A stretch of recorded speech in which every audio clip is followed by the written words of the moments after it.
9:30 and we are live.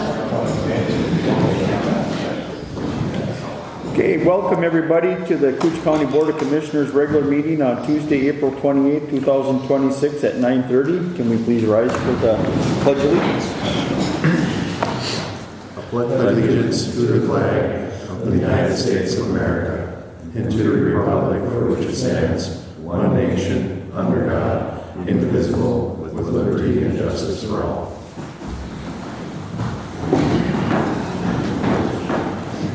All right, thanks everybody for being here in person.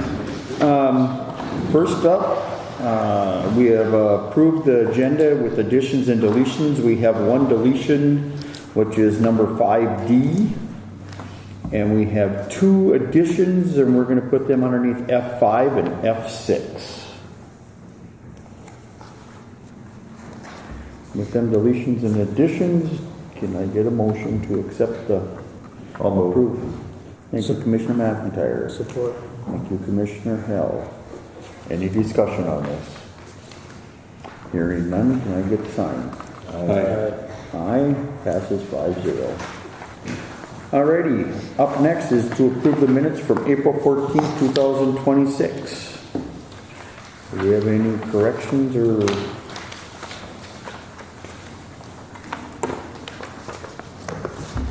I'll move the minutes, Chair. Thank you, Commissioner Schulman. Do we have a second? Support. Thank you, Commissioner Hall.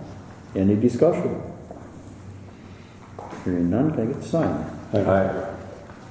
Yes, passes 5-0. All right, up next is a financial business, and we would approve for the courthouse claims, highway claims, and public health and humus claims. I'll move. Thank you, Commissioner McIntyre. Can we get support? I'll support, Chair. Thank you, Commissioner Schulman. Any discussion on these? Hearing none. Sign? Aye. Aye. Passes 5-0. All right, up next is to approve warrant void. Looks like the auditor treasurer did a $3,000 overpayment and was returned to the county. I'll move the void. Thank you very much, Commissioner Schulman. Thank you, Commissioner Hell. Any discussion on the warrant void? Hearing none. Can I get this all? Aye. That's yes, passes 5-0. All right, up next, health and or human resource business. Approved separation and engineering. Morning, Commissioners. Thank you, Brian. Yeah, first up, we have approved employment separation of Rory Walker, engineering technician, effective May 1st of this year. Okay, first of all, we'd like to thank Rory for his service for the county, and Glad we do. can we get a motion to accept his resignation? Thank you, Commissioner Hall. I'll second. Thank you, Commissioner McIntyre. Any discussion? Hearing none, can I get signed? Aye. I think yes, passes 5-0. All right, next up is notice of temporary hire for Sheriff Department transport driver, effective 4/15/2026. Craig Weston was hired as temporary KSO transport driver. All right, congratulations, Craig, and welcome to the team. There's no motion on that, right? Nope. And next up, we have notice of hire for transfer station lead STS. John Hebner was hired as transfer station lead STS with a start date of 4/21/26, and we're glad to have him come on board. All right, we appreciate John coming on board with us too.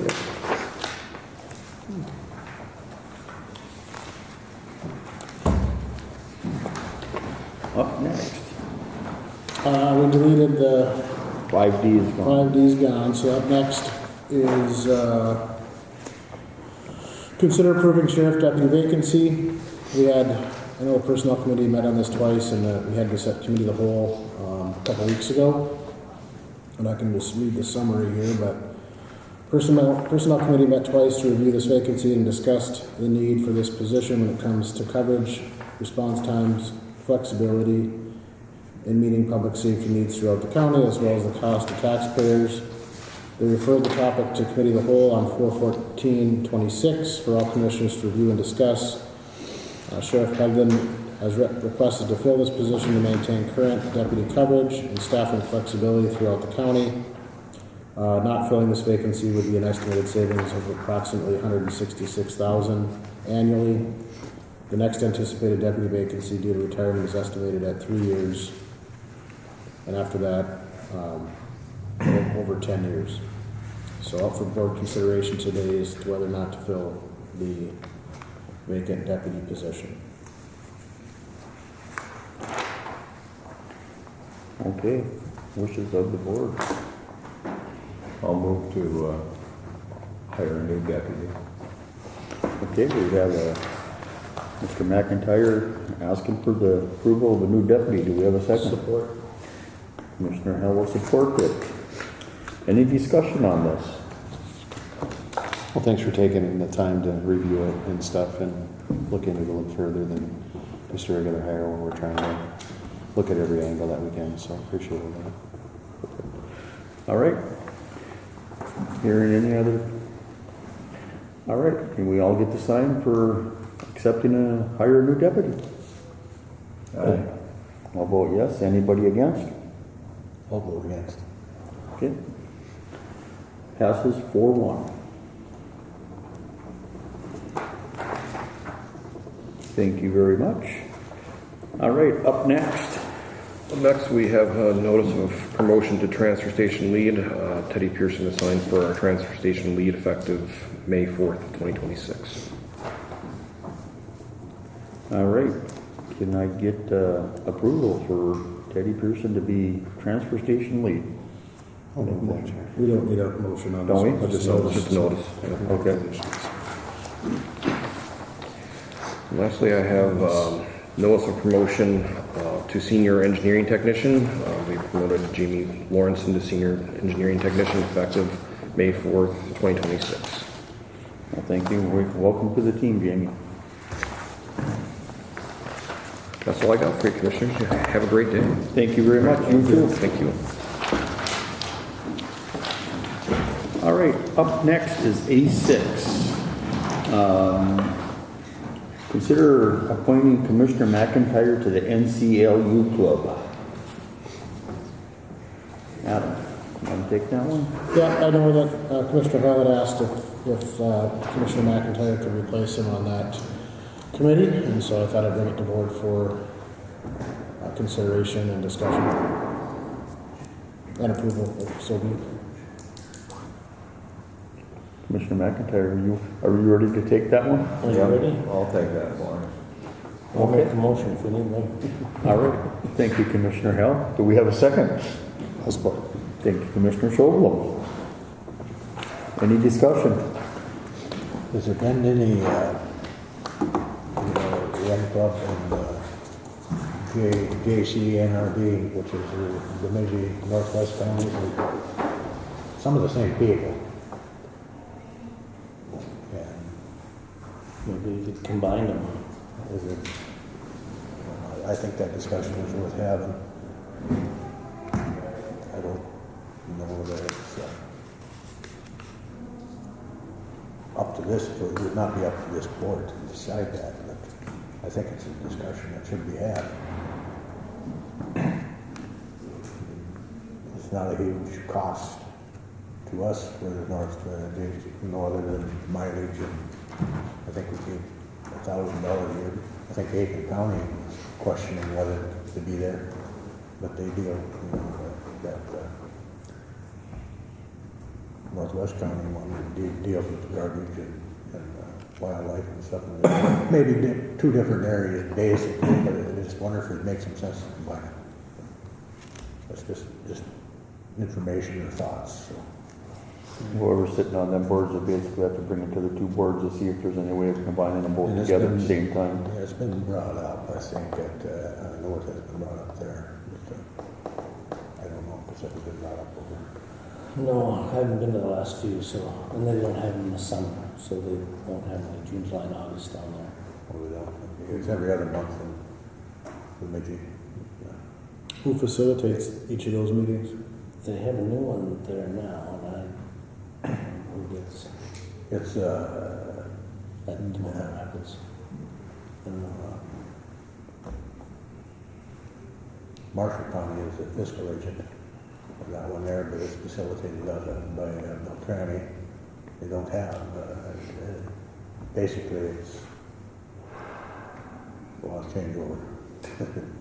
Who wants to do this, but the chair is Clearwater County Commission.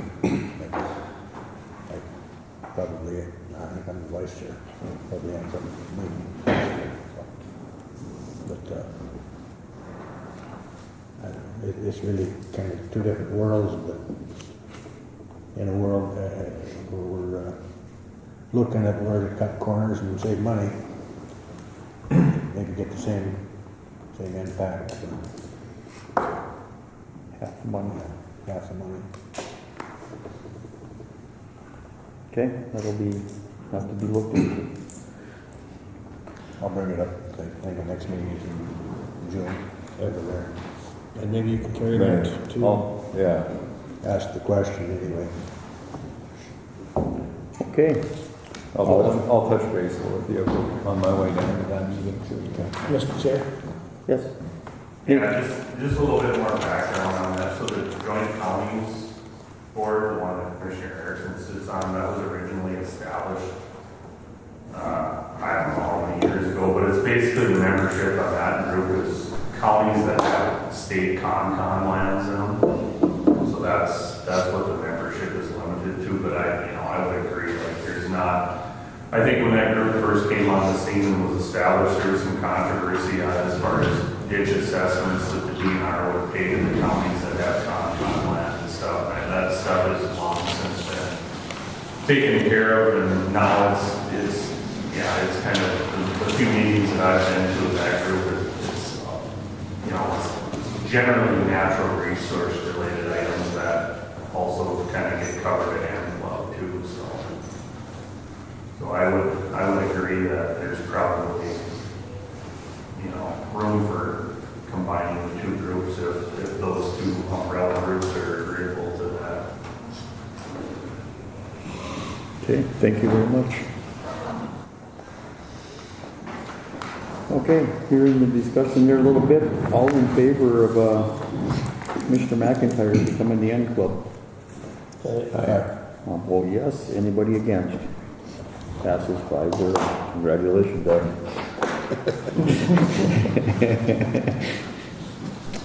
All right, up next is A7, Voyageurs National Park update. Brian. Welcome. Good morning. Thank you. Good morning. So I'm Brian Harmon, the acting superintendent at Voyageurs National Park, 360 Highway 11 East. And I'll start off by talking a little bit about recapping 2025 at the park, and then moving on, and some earlier things this year, and then moving on to some big projects we're looking at in 2026. So, as you know, I continue to be the acting superintendent since Bob DeGross's retirement. And when I am not the acting superintendent, my permanent position is the lead for natural and cultural resource management. Some other staff updates. Jeff Quam, who operates out of Crane Lake, is the acting chief of law enforcement since Josh Wentz took a position at a different park. And for law enforcement, we also have one new officer who has joined us, and he works out of Kabetogama. And we are expecting another ranger here in the park next month as he finishes up his training. I think Is that for Rainy Lake? yes. Yeah, he'll be up here. I think, as everyone knows, 2025 marked the park's 50th anniversary, which we celebrated in a variety of ways. In April, we had opened up the museum collection for a public tour to allow people to see things that just usually aren't out there in the public. We had a birthday celebration at the Rainy Lake Visitor Center, and we participated in a number of events, as we usually do: Rainier Days, the International Falls, 4th of July parade, the homecoming parade. I love parades. It was awesome to be in those.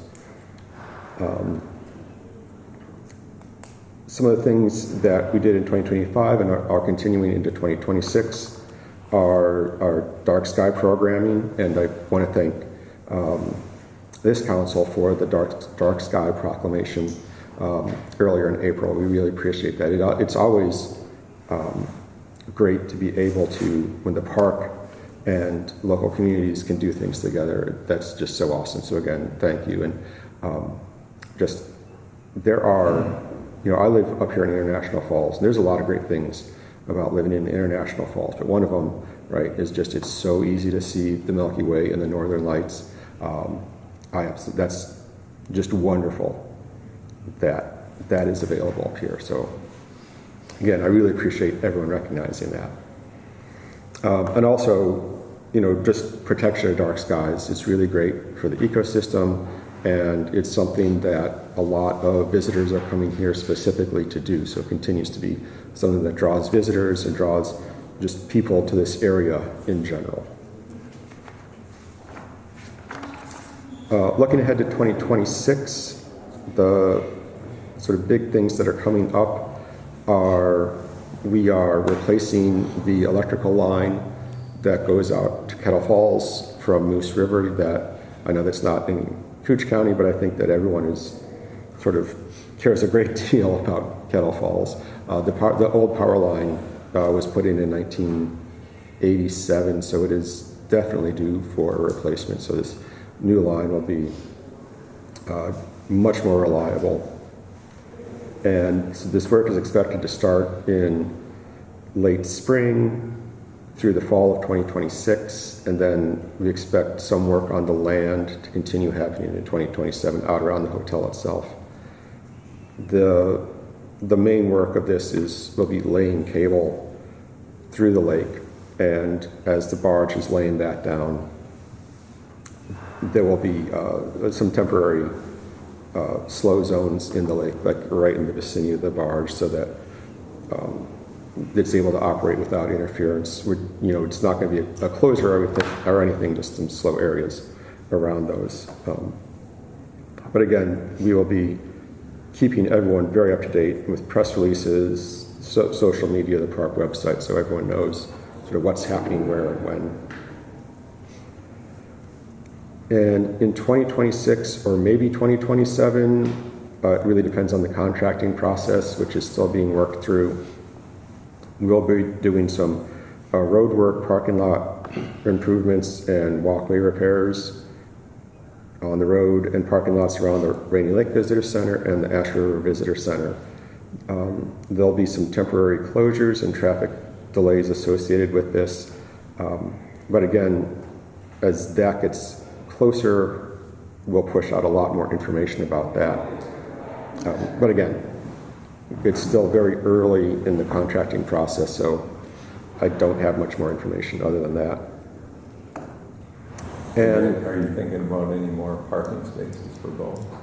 Or widening out the road so they can park there? We think about that every day.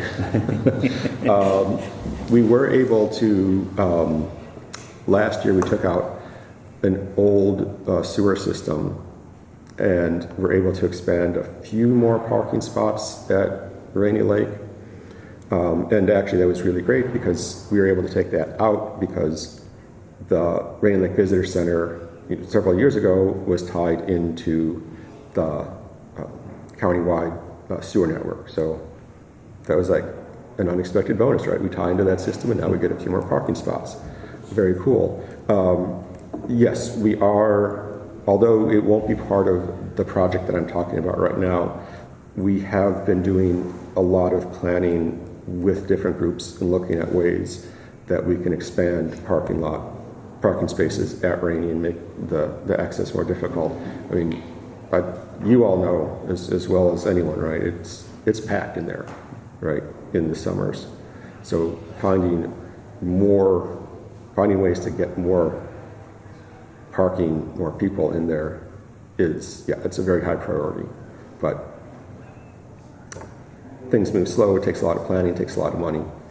So, but it's definitely something that we are well aware of. And yeah, if y'all keep making noise too, right? Keep nudging us. But if you're gonna redo the road, you can widen out a few more feet, 15, 20 feet. We could, unfortunately, that's just not something that we're able to do right now. On the natural resource side, we will continue doing the wetland restoration, which I think a lot of you know is removing the hybrid cattails and returning those wetlands to just their natural conditions.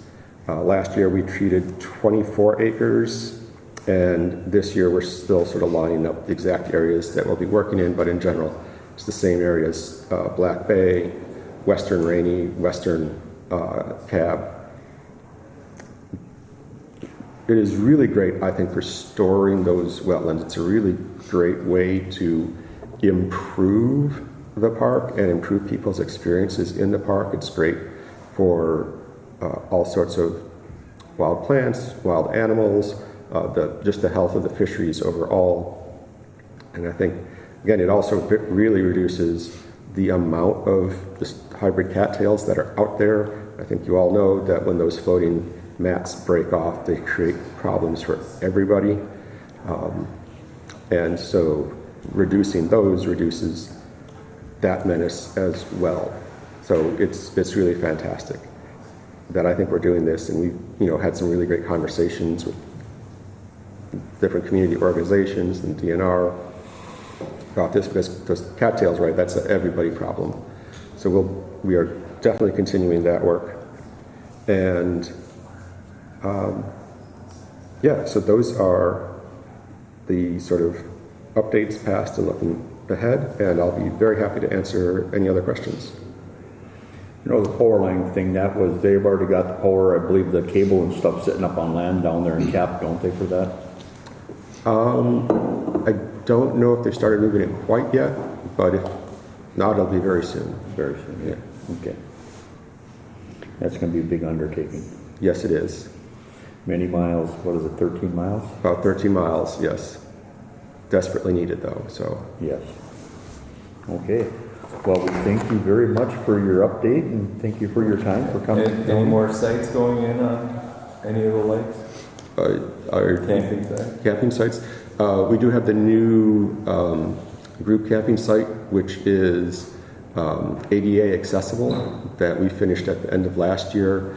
We don't have any new ones planned for this year. As of yet. As of yet. Because reserving a campsite is kind of a bugger now that it runs through a government website, and it's very hard to navigate. And people will book like every weekend for the whole month of July and then cancel right before. So a lot of the sites are open on the weekend because they get canceled the week before.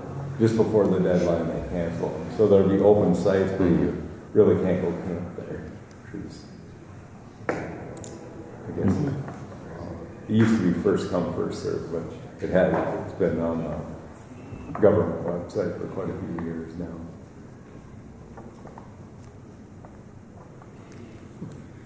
All right. All right. Thank you. Thank you. Thank you very much. You have a great day. You too.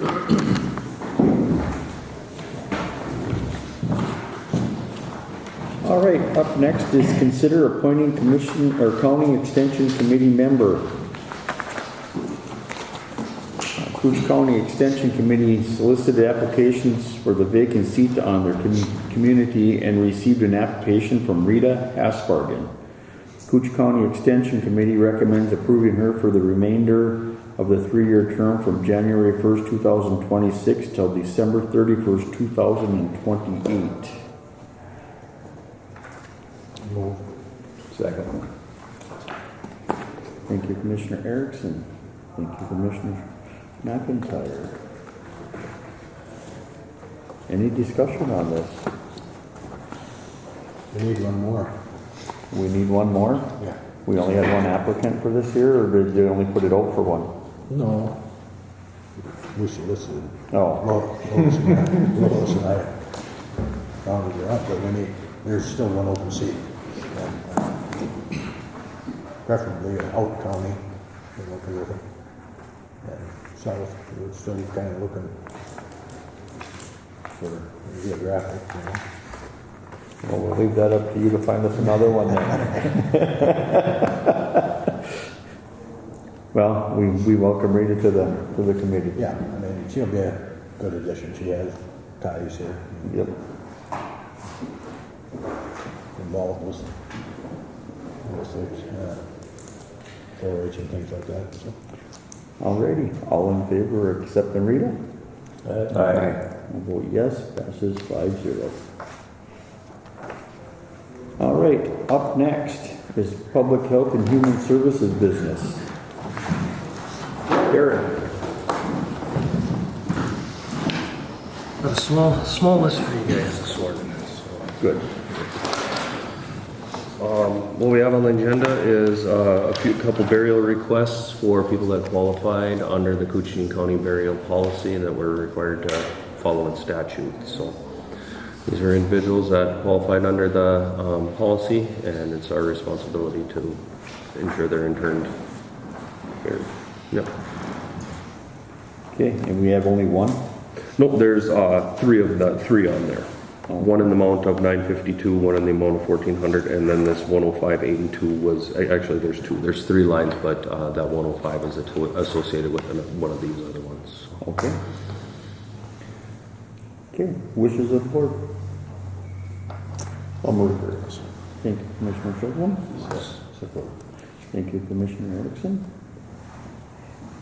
Any discussion on this? Hearing none, all in favor? Aye. I'll vote yes, passes 5-0. Thank Thank you very much. Okay, up next is to accept donations for the Veterans Services. Clarissa, how are you today? Oh, good. How are you? Good. Good. Welcome. Thank you. Yeah, we've just got I kind of put it off. I don't come up here very often, but from January 2025 through March 2026, we received donations for the County Veterans Transportation Program in $16,550. And January 2025 to March 2026 for Koochiching Warrior Initiative, we received $10,603. Okay. Them are some very good donations. They are. It covers a lot of time. It goes from January through March of this year, but those are very good donations. We do fundraisers and stuff like that too. So. And this is to help fund the van transportation Yes, for our veterans and. Yep, the Veterans Medical Transportation, and then the Koochiching Warrior Initiative, which is our suicide prevention program. Perfect. Yeah. Couldn't be a better fund for that. All right. Wishes of the board. I'll move to accept donations. Thank you. Thank you, Thank you. Commissioner Schobel. Thank you, Commissioner Hal. Any discussion on this? Hearing none, all in favor? Aye. I'll vote yes, and it passes 5-0. And Thank we you. appreciate all the people that have donated to this too, so Yes, it's pretty amazing. Our community is awesome. thank you. Thank You have you. a great day. You too. Keep up the good work over there. Thanks. Okay, up next is the information service businesses. Morning, Commissioners. Good morning, Justin. Good morning. All right. First item I have is to approve a project in BC3 to replace our virtual machine hosts and our MSA, our mass storage. The quote from BC3 came back at $240,666.43. I had budgeted $160,000 for the replacement of the hardware and then $20,000 for the virtual machine upgrades. This project will cover both of those. Memory prices in the last year have risen about 300%, so it is a bit over what I had budgeted for. I do also have $15,000 that I had planned for a network redesign that can be repurposed for this, and then $60,000 for cybersecurity, which I have about $30,000 of that planned. So there's $30,000 available there. I would like to hang on to that if possible. With the budgeted amount for the hardware at $160,000, the VM upgrades at $20,000, and then the network redesign funds at $15,000. That brings a total that I could spend up to $195,000, needing about $45,000 from contingency or another fund for the project. The virtual machines are all the servers that power everything at the county. All of our applications, all of our network drives that store all of our files. This hardware supports pretty much everything technology operation-wise at the county. Okay, so we're about 45,000 short for what you have budgeted for that? Correct. Noticed that you had mentioned that there's some volatility. Is the volatility a good volatility, or No. could it change, or are you thinking that it's just going to keep going? It's going to continue to go up. It is going to continue to go up. Yeah, with the push for AI and AI data centers now, the demand for memory is at an all-time high. So I don't foresee that going away. SanDisk and Micron, Yeah. they drive the price up. Do we have this in our contingency where we could, I think we budgeted $100,000 in contingency for needs, unforeseen needs. And I could use that additional $30,000 that I have unplanned for cybersecurity as well, but again, I prefer to keep that in my budget for cybersecurity purposes if possible. with all the stuff going on in this world, it's probably good to keep that 30,000 in that account for that. I do have to agree with you. So it ended up being 65 if we leave the 30 in the cybersecurity. If we left 30 in the cybersecurity, I would need 45. If we were to use that 30,000 that I have unplanned in cybersecurity, I would need 15,000 from contingency, roughly. How long would these be good for? The virtual machine hosts and the MSA are good for about 7 years. Does the one-time pay for 7 year, or is this yearly? No, that'll be, the one-time cost will be for 7 years. We may at about 5 years need to extend the warranty, but that cost is significantly lower. It'll be a couple $1,000s to extend the warranty.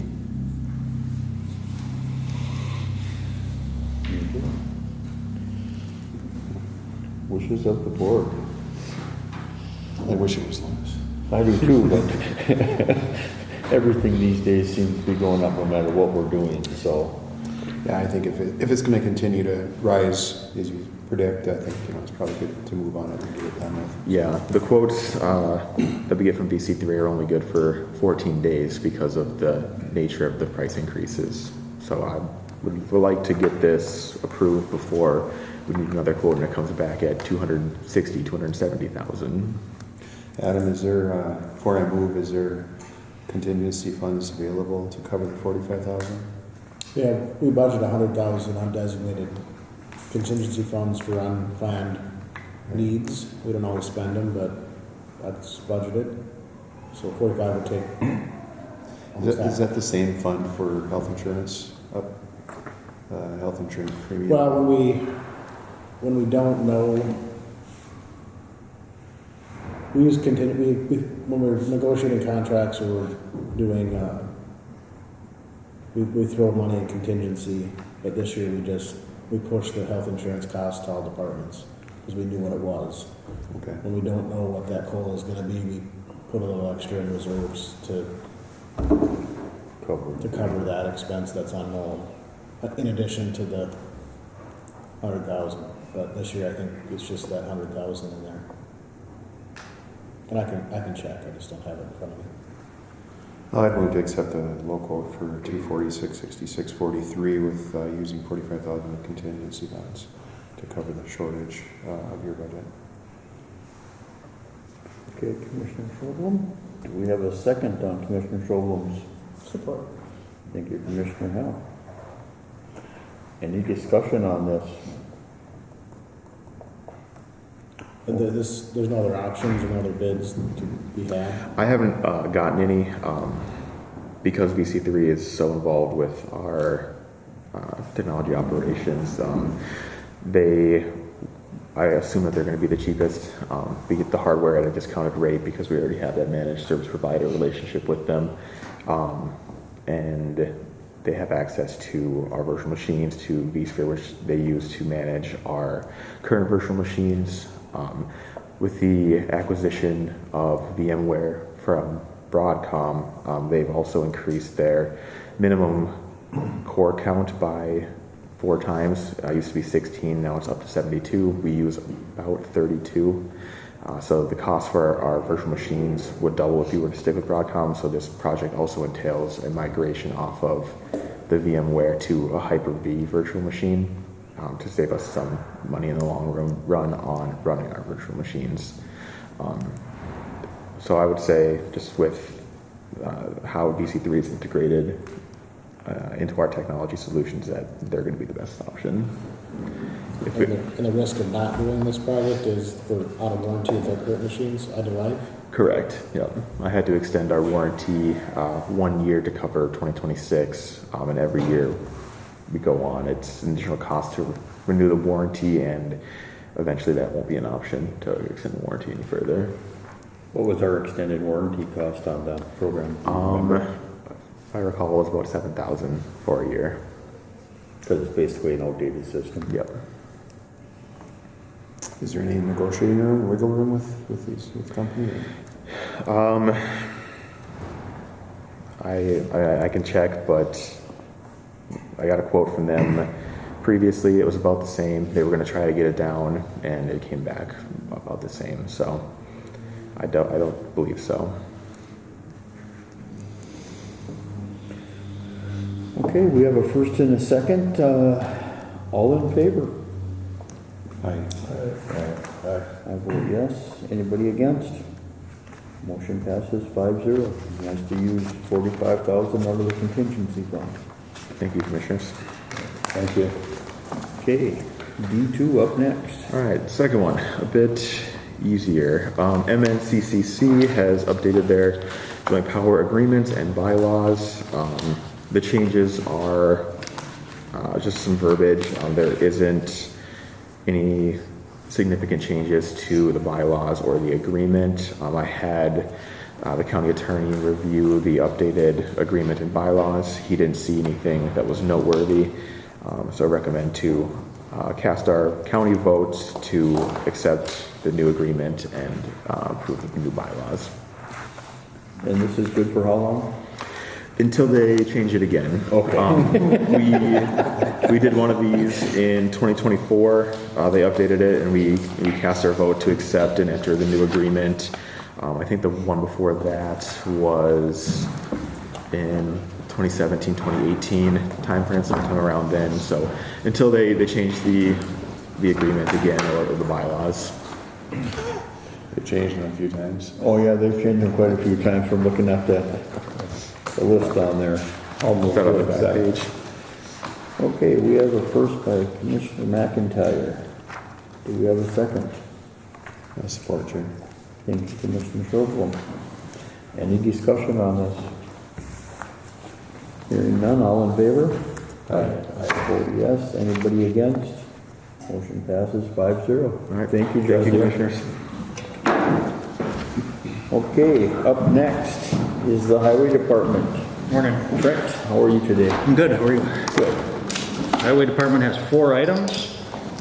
Item number 1 is authorized to advertise for bids for CP 2026-01. So this is our annual striping project. Roads include CASA 332, CASA 5, 6, 8, 20, and 77. And then also county roads 106 and 152. 152 is the golf course road, 106 is the road that runs across over to, I think it's Valley Circle, if I recall. We like to try and throw a couple county roads in there just to absorb some of the cost with state aid. So this is 33.42 miles of latex paint, and then on 332 we're going to do ground and epoxy. We cannot keep paint out on 332. Specifically from the roundabout down to the 155 intersection, kind of the MD and W tracks. We had epoxy there, we've tried latex, nothing sticks. There's so much truck traffic, we throw so much salt and sand at it that the lines just disappear. So we're gonna go ground in there and Drop it down, grind in the pad, Yep. put it inside so it doesn't get. Yep, similar to what we've started doing on all of our projects. You see MnDOT doing it quite often as well. You know, that way you're not putting the blade of the plow down on that paint and just stripping it off. Yeah. Yep. So engineer's estimate places it at $96,224.69. About half of that is the ground and epoxy. The other half would be latex. And you have this in your budget with this plan? This is in the budget. Budget had it at 200,000. I reduced it because in the next project you'll see we're going to overrun a little bit, and I'll talk about that in the crack sealing project. But yes, it is budgeted. Okay. Wishes of the board. Thank you, Commissioner Chauvelin. Support. Thank you, Commissioner Hale. Any discussion on this? Hearing none, can I get all in favor? Aye. I'll say yes. Anybody against? Passes 5-0. Perfect, thank you. Item number 2 is advertised for bids for CP 2026-02. This is our annual crack sealing and mastic repair project. We're looking at completing CASA 2. We started that last year. Didn't have quite enough material to complete it, but we'll do that road, and then CASA 98 down by Ericsburg there. Engineer's estimate places this at $338,878.75. Now I mentioned there's an underrun on striping, there's an overrun on this project. We had it budgeted at $200,000. Now typically we get better prices than our engineer's estimate says. So I would assume that this will come in right around the 300,000 or less range. That would bring us at our budgeted combination for striping and crack sealing of 400,000. So 100,000 on the striping, 300,000 on the crack seal and mastic repair. How many miles is this going to be? This is a little bit harder to say because when they were doing the crack sealing out on CASA 2 last year, they were jumping all around. So I don't have an exact number on that, but I would estimate it's probably about 6 miles.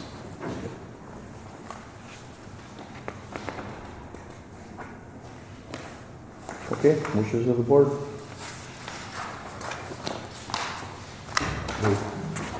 Thank you, Commissioner Erickson. Do we have a second? Support, Chair. Thank you, Commissioner Chauvelin. Any discussion? Hearing none, all in favor?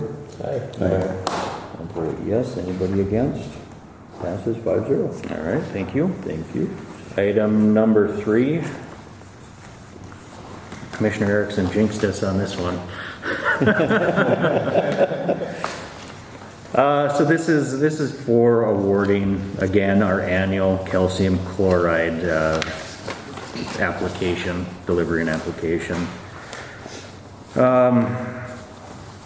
as mentioned previously, we used to bid with Lake County and St. Louis County. The last time we bid with them, St. Louis County wrote in an option for us to negotiate directly with the contractor under that contract. So we exercised that again this year. Prices did go up. Edwards Oil provided a price of $1.69 a gallon with $120 an hour application cost. Previous years they didn't include that cost in there. Everything was just in the price per gallon, which was nice, but they weren't making any money off the deal, I can tell you that. So this year they'll give us 1 free hour of application, and then anything after that is $120 an hour, which is still a fair price.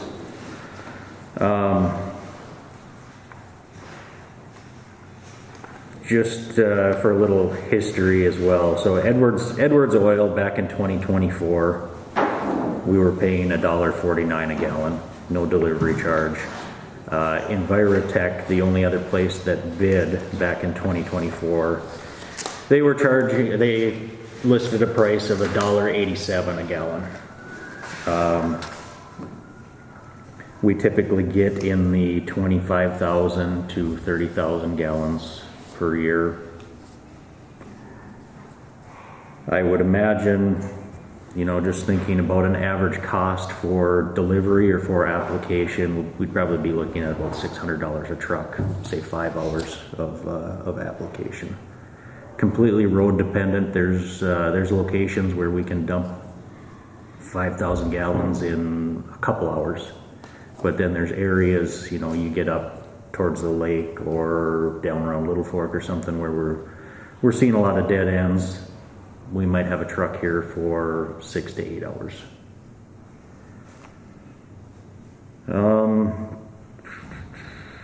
I did reach out to Lake County to see what kind of pricing they got. They got $1.44 a gallon this year, but of course they're closer to the site. They're looking at about 160,000 gallons that they're gonna apply to their roads. St. Louis County, I didn't have a number from them, but they're at 1 million gallons for their distribution. So we're small potatoes, but I would recommend that we go with that $1.69 and agree to the $120 an hour for application cost. Do we have this is this in your budget? Is this a budgeted item in yours? Correct, yep. Okay.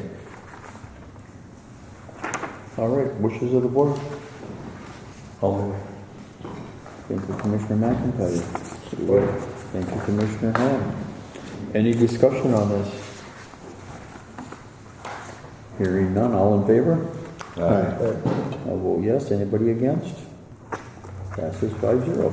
Thank you. Do we ever look at going south or partnering with Dutch Landing or anything like that, or I don't know what this comes out of, but. Yeah, again, our quantity. If our quantities were higher, I think we could leverage for a better price. But because our quantities are so low, I mean, you look at even Lake County is not a huge county when you look at their road system, but they do have a lot of gravel roads, and their residents don't like dust apparently down there. So, but it turns into a large cost. If we were to up our quantities to say 100,000 or 150,000 gallons, that's all local dollars. We don't have but 2 county state aid roads that are gravel, and we don't place calcium chloride on them.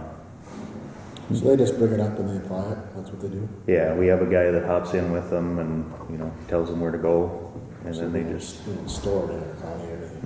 no. How do we decide which one to get it? Just by volume of asks? That's part of it. Traffic counts, I'll look at ADT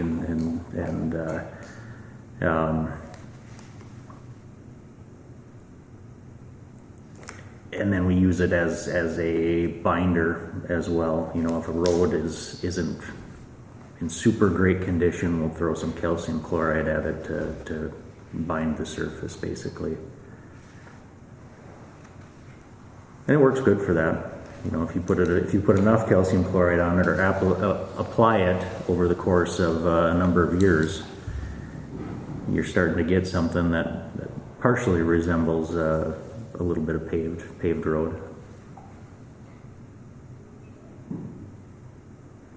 Do you want some out at Birchdale?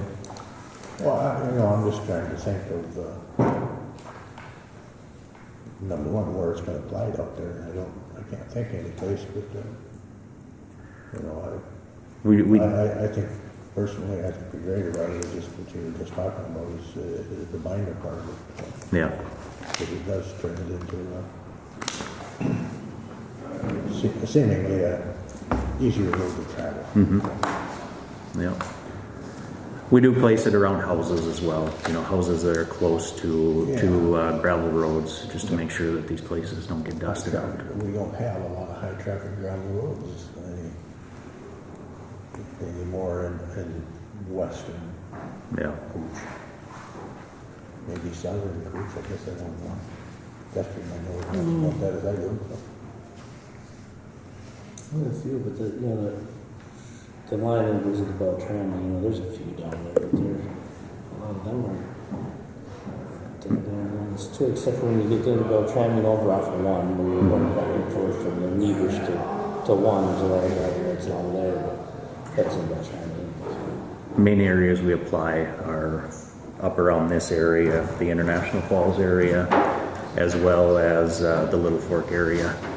We have begun applying down around Mizpah, North Home, a little bit more here in the last few years. And then there are some, the Lowman and Birchdale area, but I'd say the vast majority is here and Little Fork. Okay, perfect. All right, so item number 4. Set a public meeting for the local options sales tax project list. So I'd like the board to consider setting a public meeting to update the local option sales tax project list. We last did this in the fall of 2021. We've had some additional bridges and road projects that have come up, so I'd like to be able to present that. I guess my request would be prior to the regular board meeting on May 26th. That allows us time to get advertisement out there. Again, we're looking at adding about 16 projects. I think I communicated this, but the Department of Revenue says there is no more 10-year expiration date on local option sales taxes, or at least for transportation. So the process would be we would need to set the public meeting, we would advertise that, and then we would present it whenever the public meeting is, and then pass a new board resolution. And then I would send that information down to the Department of Revenue. So you're thinking before our regular meeting on the 26th? I think so. In the past meeting that we had 3 residents show up back in 2021 when we established the local option sales tax for transportation. This being a project update, I would anticipate we probably wouldn't have too terribly many folks either. So it'll be like 9 o'clock? Our normal meeting's 9:30? Yeah, if we wanted to go 8:45 or 9 o'clock. Just in case, I guess, just in case there were questions. I'm fine with either, actually. Yeah, I just want to make sure you put it in the minutes, the time, So do we? Yeah, I think 9 o'clock would be fine. It'll probably take say 15 minutes for me to get through the presentation. Again, it's just a project update or a list update. It's not reestablishing the local option sales tax. Okay, so 9 a.m. on the 26th. Wishes of the board? Sounds good. Thank you, Commissioner Schobel. Do we have a second? Support. Thank you, Commissioner Hill. Any discussion? Hearing none, all in favor? Aye. I vote yes. Anybody against? Passes 5-0. Thank you. Thank you very much. Thanks.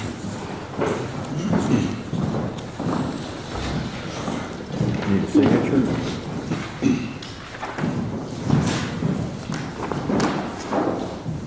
That's from 51 to 49. Right here? Yep. The revenue. That's my should have got that one up here. That's okay. Thank you. All right. Up next is environmental service business. Approved conditional use permit. 202-61345. Matt Gwynn. Yes. Good morning, Commissioners. Good morning. The first thing I want to just share with you is really excited about promotion of Teddy Pearson to the lead operator position. I think that's great. He'll do a great job. He's full of energy and has a lot of excitement about things that he does, and he'll do a great job. So just wanted to let you know about that. And then, of course, the hire of John Hebner, he's going to be a great fit as well. And, so I think that's really great. And so just wanted to make sure I let you guys know that too. So.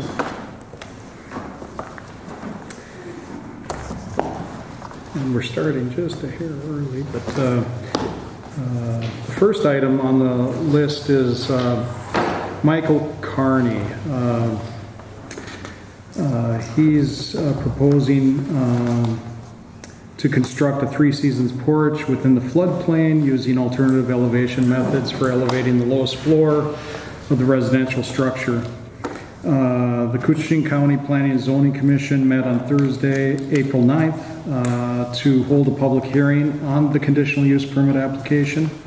It was submitted by Tony Zook, who is representing Michael Carney. He's the contractor.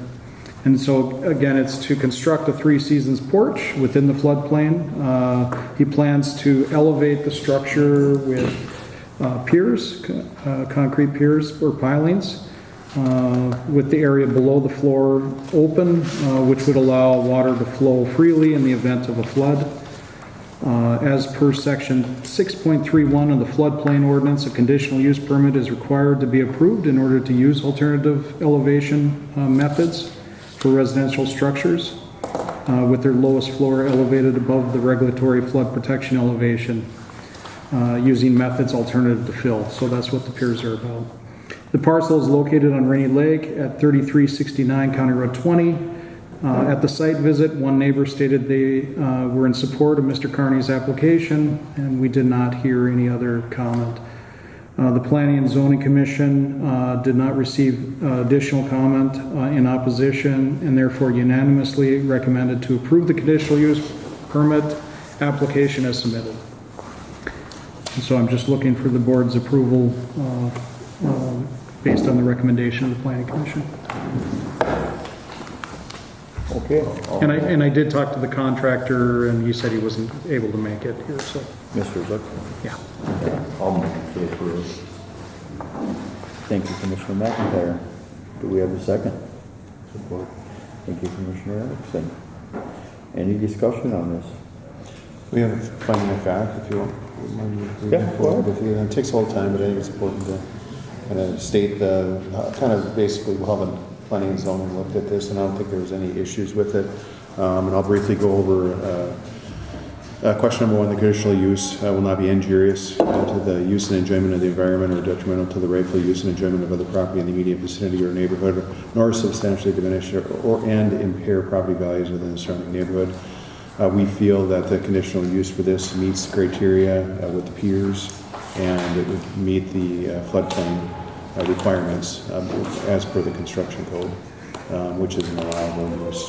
it's in the floodplain area and you get water, but it would be open underneath it, so it wouldn't harm it. It's a three-season porch. It's a residential area and used for the enjoyment of the property. Property values in the neighborhood of this parcel are not expected to be substantially diminished or impaired based on this conditional use, as the use would not be inconsistent with other uses in the area. Second statement is the establishment of the conditional use will not impede the normal and orderly development and improvement of surrounding property for uses predominant in the area. Again, this is a R3 zone, residential. It has city, in that place that has city water and sewer, correct? Correct, yep. And again, they'll be very consistent with the neighborhood. Statement 3, the location and character of the proposed development are considered to be consistent with a desirable pattern of development for the locality in general. Again, this is they're meeting the requirements of the construction within the R3 zone, and it is consistent as they will be looking out at the lake from the three-season porch. This parcel is located in an R3 residential zone with city water and sewer. Statement 4, the proposed development land use is considered to be consistent and in keeping with the spirit and intent of this ordinance and comprehensive plan of the county. The current zoning R3 zoning district allows residential use. New construction within the floodplain is required to meet all floodplain elevation requirements so as to decrease the risk of damage in the event of a flood. Per the floodplain ordinance, using alternative elevation methods is allowed with approval of a conditional use. Continuing residential use on this parcel and elevating as required is consistent with the spirit and intent of county ordinances and the plans of the county. And that's your statement there as well. So thank you for that, Chair. And these will be filed with the permit. It'll be filed in the file. Yes. Yes, yep, and the board motion, whatever it is, would be included with that, so. Right. Thank you. Okay, any more discussion? Hearing none, get the sign. Aye. Say yes. Anybody against? Passes 5-0. So the second item on my list is Roy Schneider conditional use permit, and I know it's where I'm scheduled for 10:45. I don't know if the board wants to wait. I know I have the applicant here, which is great. I just want to make sure that if there's anybody else that wanted to come, that we had them here at least starting at that time. We could probably take like my last item and Do 5 and 6 if you want to have. yeah, 5 and 6 items and push through those and then come back to the conditional use permits. We can do that. Okay, if that would be all right. Absolutely fine. Okay. Let's do our condition 5.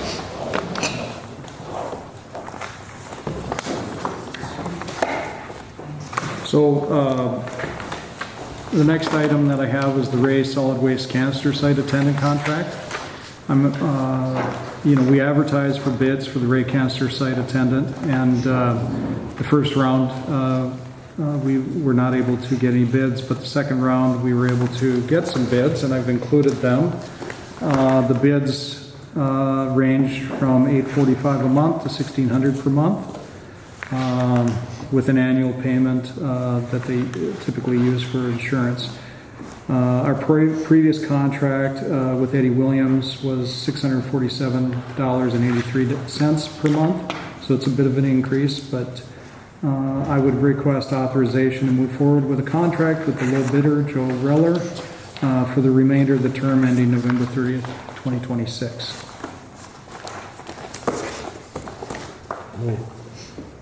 Support. Thank you, Commissioner Erickson. Thank you, Commissioner Hall. Any discussion on this? Thanks for getting some bids. That's great. Yeah, Wayne put a lot of stuff together as fast as we could, and we've been manning it. I've had Colter Reller there, I've been there, and we've been trying to, keep it open and provide that service to the public. So I'm thankful we've got another person coming. Yes, exactly. All right, all in favor? Aye. Vote yes. Anybody against? Passes 5-0. Thank you. And I don't have the information on that addition. I'll let Commissioner McIntyre Yeah. tee up the next item. Yeah.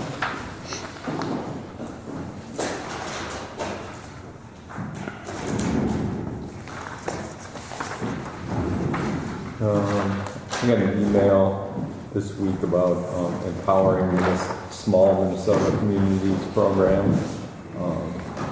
And they thought that a rural water district project might be well aligned with EMC priorities for this third round of support. It depends on the nature of the product, what phases you're at, and assistance you need.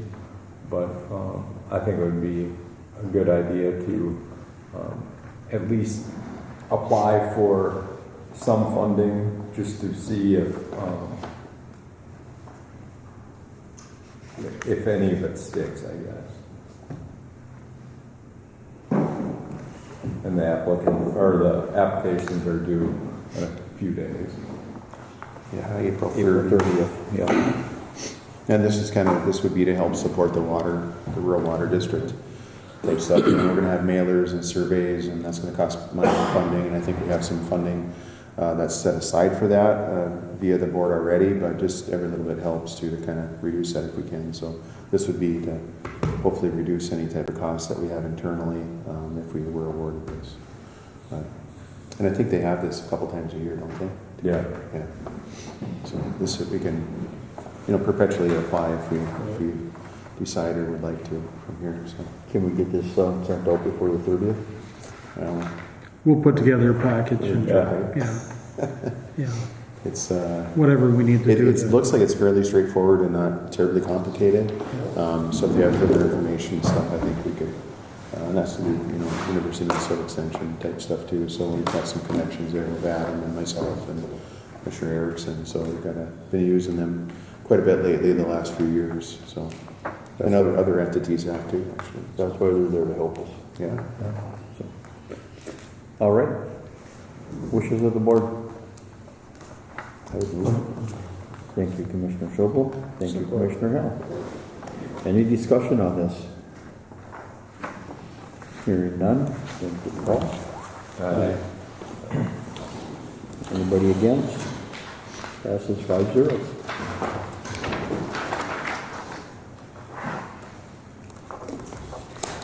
And we can wait for a few minutes if you want here to... I think it'd be appropriate to do that Yep. until the time on the agenda, and then we'll start, if you don't mind. Thank you. All right, everybody. We'll call the meeting back to going here again for approval of conditional use permit on 202-61353 Jericho. You might as well come up. So, the Koochiching County Planning and Zoning Commission met on Thursday, April 9th, 2026 to hold a public hearing on the conditional use permit application submitted by Jericho Deegan, representing Roy Schneider, to operate a residential construction laydown area for the owner's residential concrete construction business, Snickers Concrete.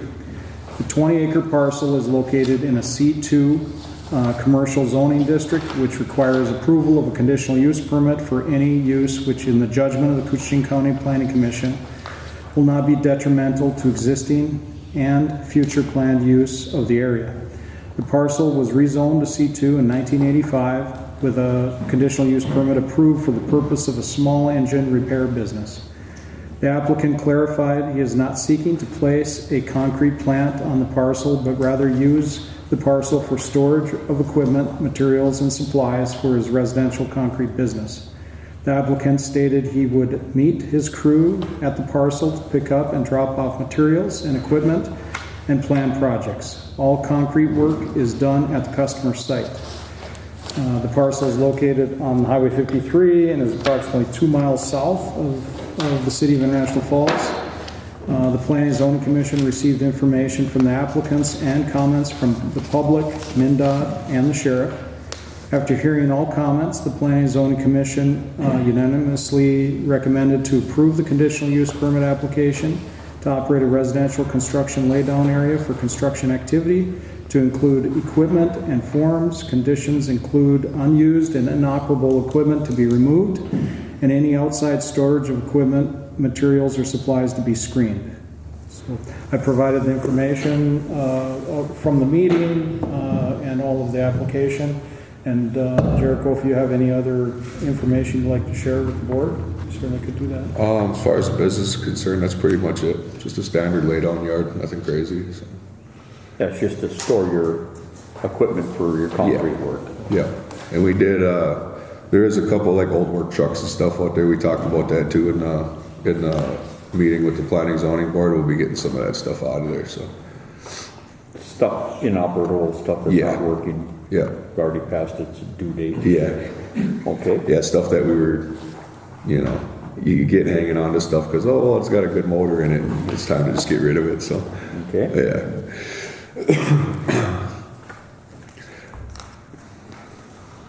Okay. With that being said, is there anything else that we need to know about this map? Is this for like the motorcycle ride you're gonna have out there? So that's gonna be a separate. That's a separate one? Item. Okay. So the Planning and Zoning Commission chose to separate the two items. Okay.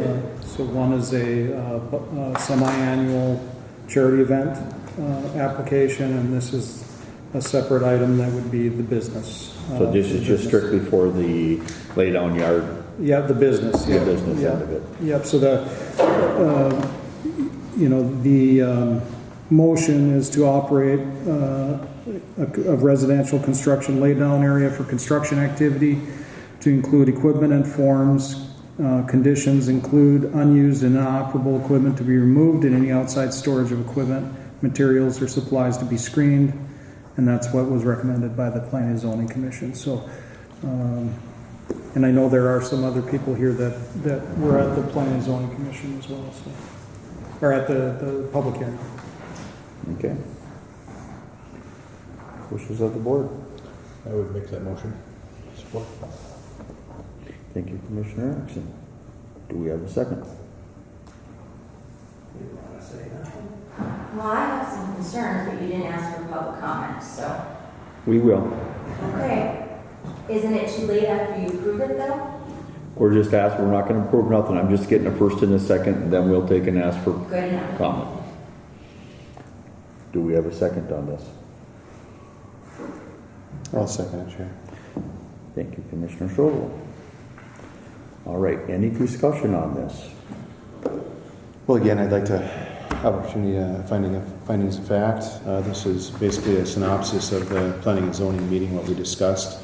And if that would be okay, then after you could take any type of comments that you wish. Is that all right? Yes, perfect. All right, thanks for being here. The first statement is the conditional use will not be injurious to the use and enjoyment of the environment or detrimental to the rightful use and enjoyment of other property in the immediate vicinity or neighborhood, nor substantially diminish and impair property values within the surrounding neighborhood. This here is already a commercial district, which means that it's set up to have conditions set. This here is a conditional use, which is a permanent use of the conditions that are set here today potentially, whereas an interim use would be a temporary use that we talked about and you understand and thinking too. So you're about 2 miles from town, have a residential concrete business. I think there was some discussion or confusion that this was going to be a concrete plant type thing at one point in time. I think that that's cleared up, and I think everyone understands that it's going to be a kind of a contractor lay down area, equipment, trailers, etc., to be able to store your stuff there. Also, with some of the vehicles, I'd like to mention as well. I think everyone understands that you don't use everything all the time, all at once. So I mean, I think we understand that there's going to be equipment that you may not use for an extended period of time that you may need in the future, and obviously it doesn't make sense to throw it away and then have to buy another piece of equipment. So I would think that there would be some consideration for that as well.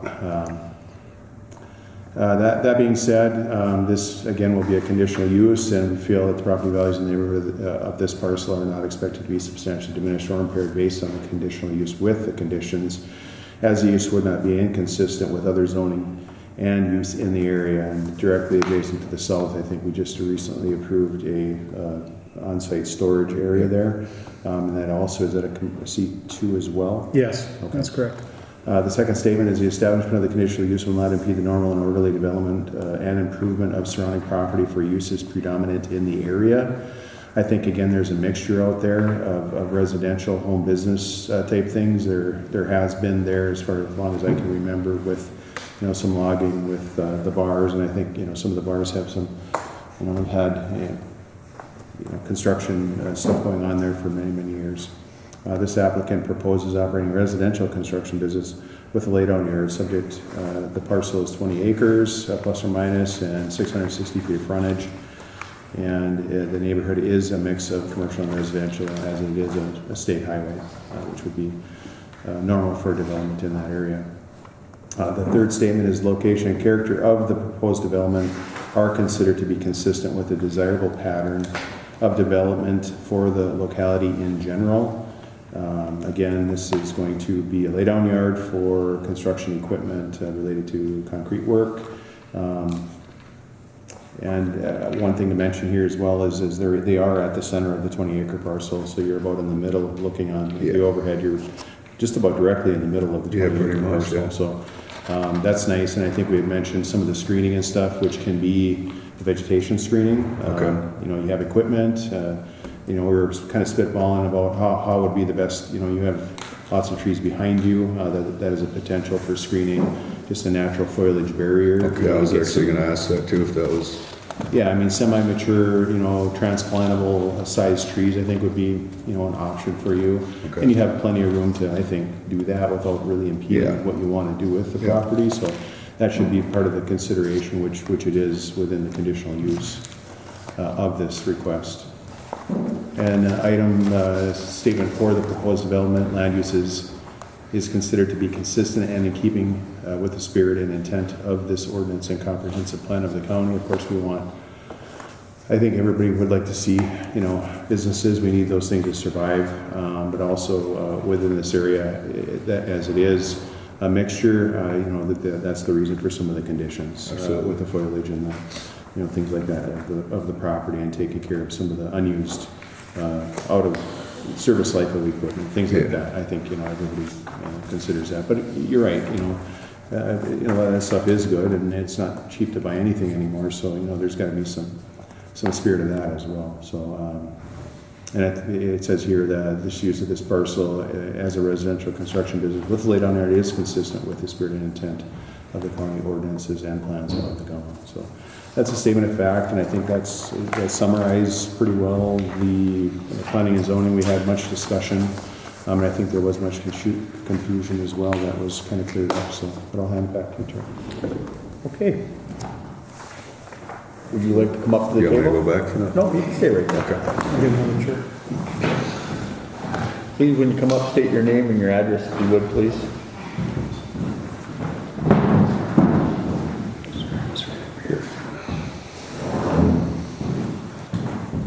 Good morning.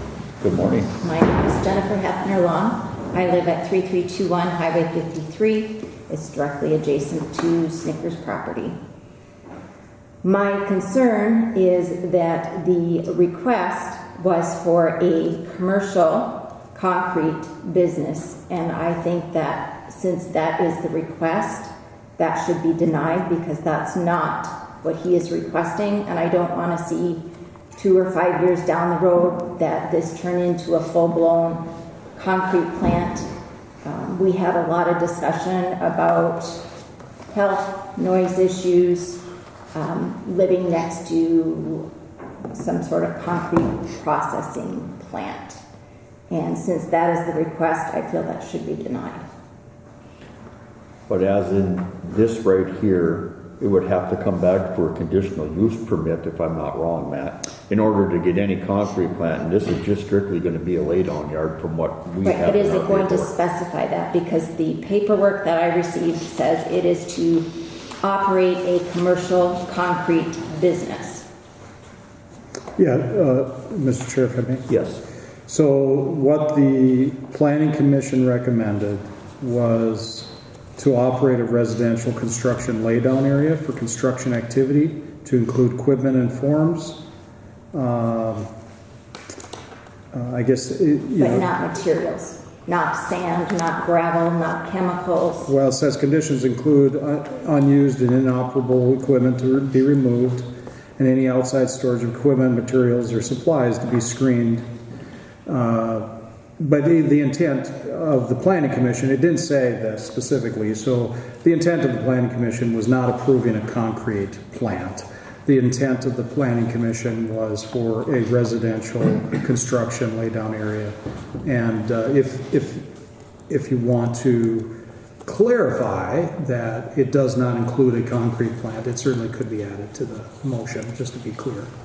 A concrete plant, limited to not including the materials for a concrete plant. I don't want to see storage of chemicals. I don't want dust. I live right next door. It's a wonderful area to live in. I have horses. I do not want the health risks associated with things that are going to blow into my yard, be circulated through my air in my home. I just want it to be limited or specified that this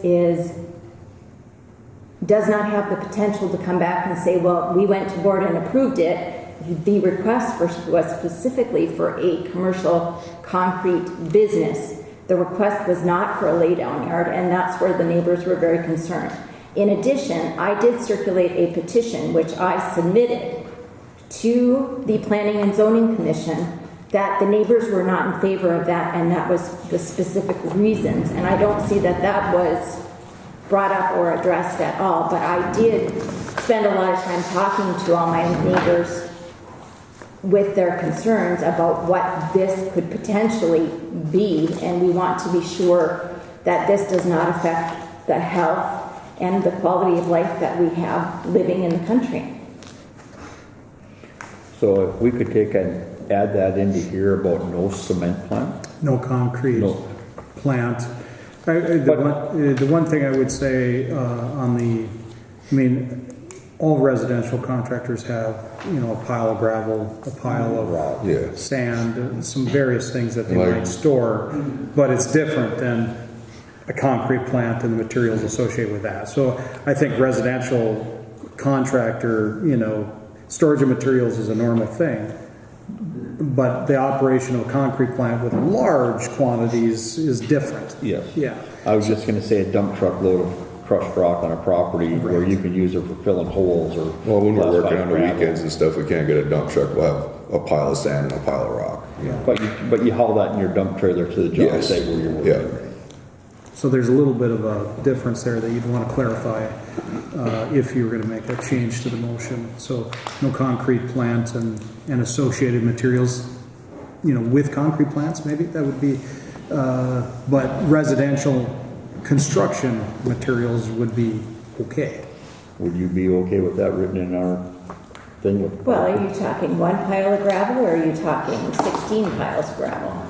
There has to be some specifications so that I am confident that I'm not going to have health issues. From sand? Well, I think from the concrete and everything, I think we could specify that it's not going to be a concrete plant, mixing plant. Yeah. Then you take away the concrete. Now, you will not have any acidic concrete on site to mix or make. No cement mix, no lime, nothing like that. So I think washed sand and gravel is kind of a normal thing, and I don't know that you'd buy 100 yards of it necessarily, right? To stockpile. Just enough to get you by on a weekend. Well, like I said, so we'll normally keep we'll have maybe 1 or 2 truckloads. So we're talking 16 yards of pit ground and maybe 16 yards of some 3/4 minus, just like you said, so we can throw it in a dump trailer if we're working on a Sunday or just stuff like that. It's nothing crazy. So. Aren't dump trailers 12 yards? About 6. Anywhere from 4 to 6, normal dump trailer. Okay, so you're talking 16 yards, which would be 3 dump trailers of 2 different types of material. So now you've got 6 piles. Normally that one pile, if you're going to bring let's just say 12-yard load is a normal dump truck load. Yep. So that'd be one dump truck load of rock, one dump truck load of gravel. Yep. Sitting there. So you'd have 2 piles. Right. Which is, I can drive to almost any house in a commercial thing, or not even commercial, but I have 3 loads of gravel in my own yard. You do? Yes, I do. Okay. Or more. Well, yeah, and just up the highway, there's, there's probably 50, 60, 100-yard piles of gravel there. So I don't think that personally is a health concern or hazard, especially if it's just raw material. Gravel and sand are not health I just hazards. want the scope limited. That's all I'm saying. I'm just trying to make a point Yeah. that I want this contained, I guess, would be the easiest definition. Yeah, and if we can, Jericho, would you be willing to say no more than 2 dump truck loads of sand, 2 dump truck loads of rock to be stored? That's going to give you we could, 20 yards of gravel, 20 yards of rock. yeah. So just to clarify this, that would be for storage. That driveway is 3/4 minus all the way from the highway. So there's sometimes every 3-4 years we'll bring in 4 loads, but we usually spread it within a few days just for the driveway. So Yep, that's normal. That's normal work. yeah. May I read just a couple of, I just had a couple of notes jotted down from that evening, from the planning and zoning. You mentioned again exactly what you said here today with the concern of the concrete plant. Mary Bacon was one of the other persons that spoke. She had some concern, your same concerns of the concrete just because of the dust and the hazard, things like that. And then she had mentioned water, and you had mentioned that you have satellites on site. That's kind of a different deal, so we won't. But there's no water on site to clean anything anyway. Correct? No, we don't even have a storage tank or nothing set up right now. So Okay. yeah. And then there was Ryan Sather, who lives in the area. He had some questions about the radar yard, what is it, and the blight. And he also, how is this enforced? And what types of equipment is the question that he had. So I think those were legitimate questions for the laydown part of it, at least. So. Okay. And if I may, I see that you guys have asked if they're asked the law enforcement if there's ever been called on them, and there has been no complaints on the center parcel at all. I see in my notes right here.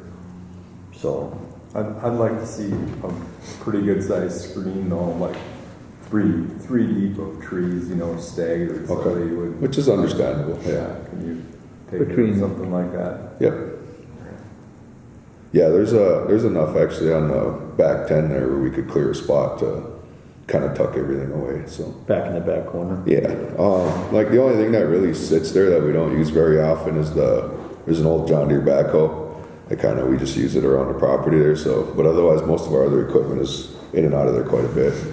So there's not really much that's just sitting around. Sits more in the winter time than anything. Yeah. Because you're not doing concrete work in the winter. Yeah. All right. What kind of timeline would you need to do something like that, Jared? To get everything cleaned up? Yeah, just like for trees and foliage, or like you say, getting some of that stuff. What's reasonable, do you think? So right now we're just kind of getting everything fired up, like work-wise. I mean, if you can give us a month and a half, it would be reasonable for us, I think. Well, we give you probably longer than that because we understand that it's the busy season. Okay, so I mean, even if you wanted to say like September, if we had the summer to kind of get everything done, it would be done this year for sure. So Yeah, how about November? Would that Okay. be? So we get it done this summer, give you the whole summer. yeah, it's more than fair. I appreciate that. Okay, so Yeah.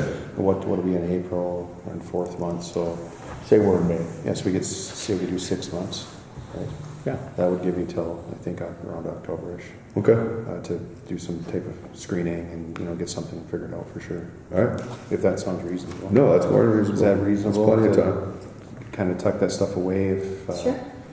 whether it be, like you say, out of sight, out of mind type thing where you can have some, whatever you want to call organized, Yeah. storage, but whatever it is, Light or up some, back in the woods back there in your little open field behind your business or whatever. Okay. yeah, and then some, or like say Commissioner McIntyre, foliage or, trees or something like, because I think that's important too, just for the privacy and. Well, I think there's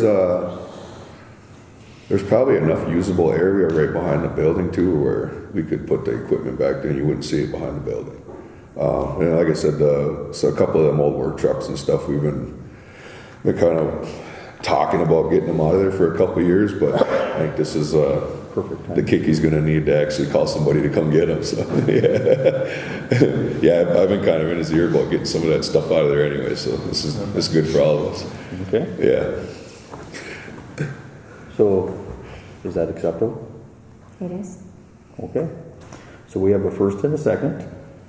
And you amend the motions to include the statement that there isn't going to be a concrete plant. We will amend the motion that there will not be a concrete plant and there a couple of screening put up between their property and It's the, already in there. That's in the conditional use, or the next one, isn't it?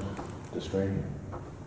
Oh, screening. The screening was in this one as well. One question on the screening, so we do have a storage container there. Yep. And a 53-foot semi-trailer. Do those count as enclosed buildings? Like I don't have to put a fence up around those, do I? It's a storage.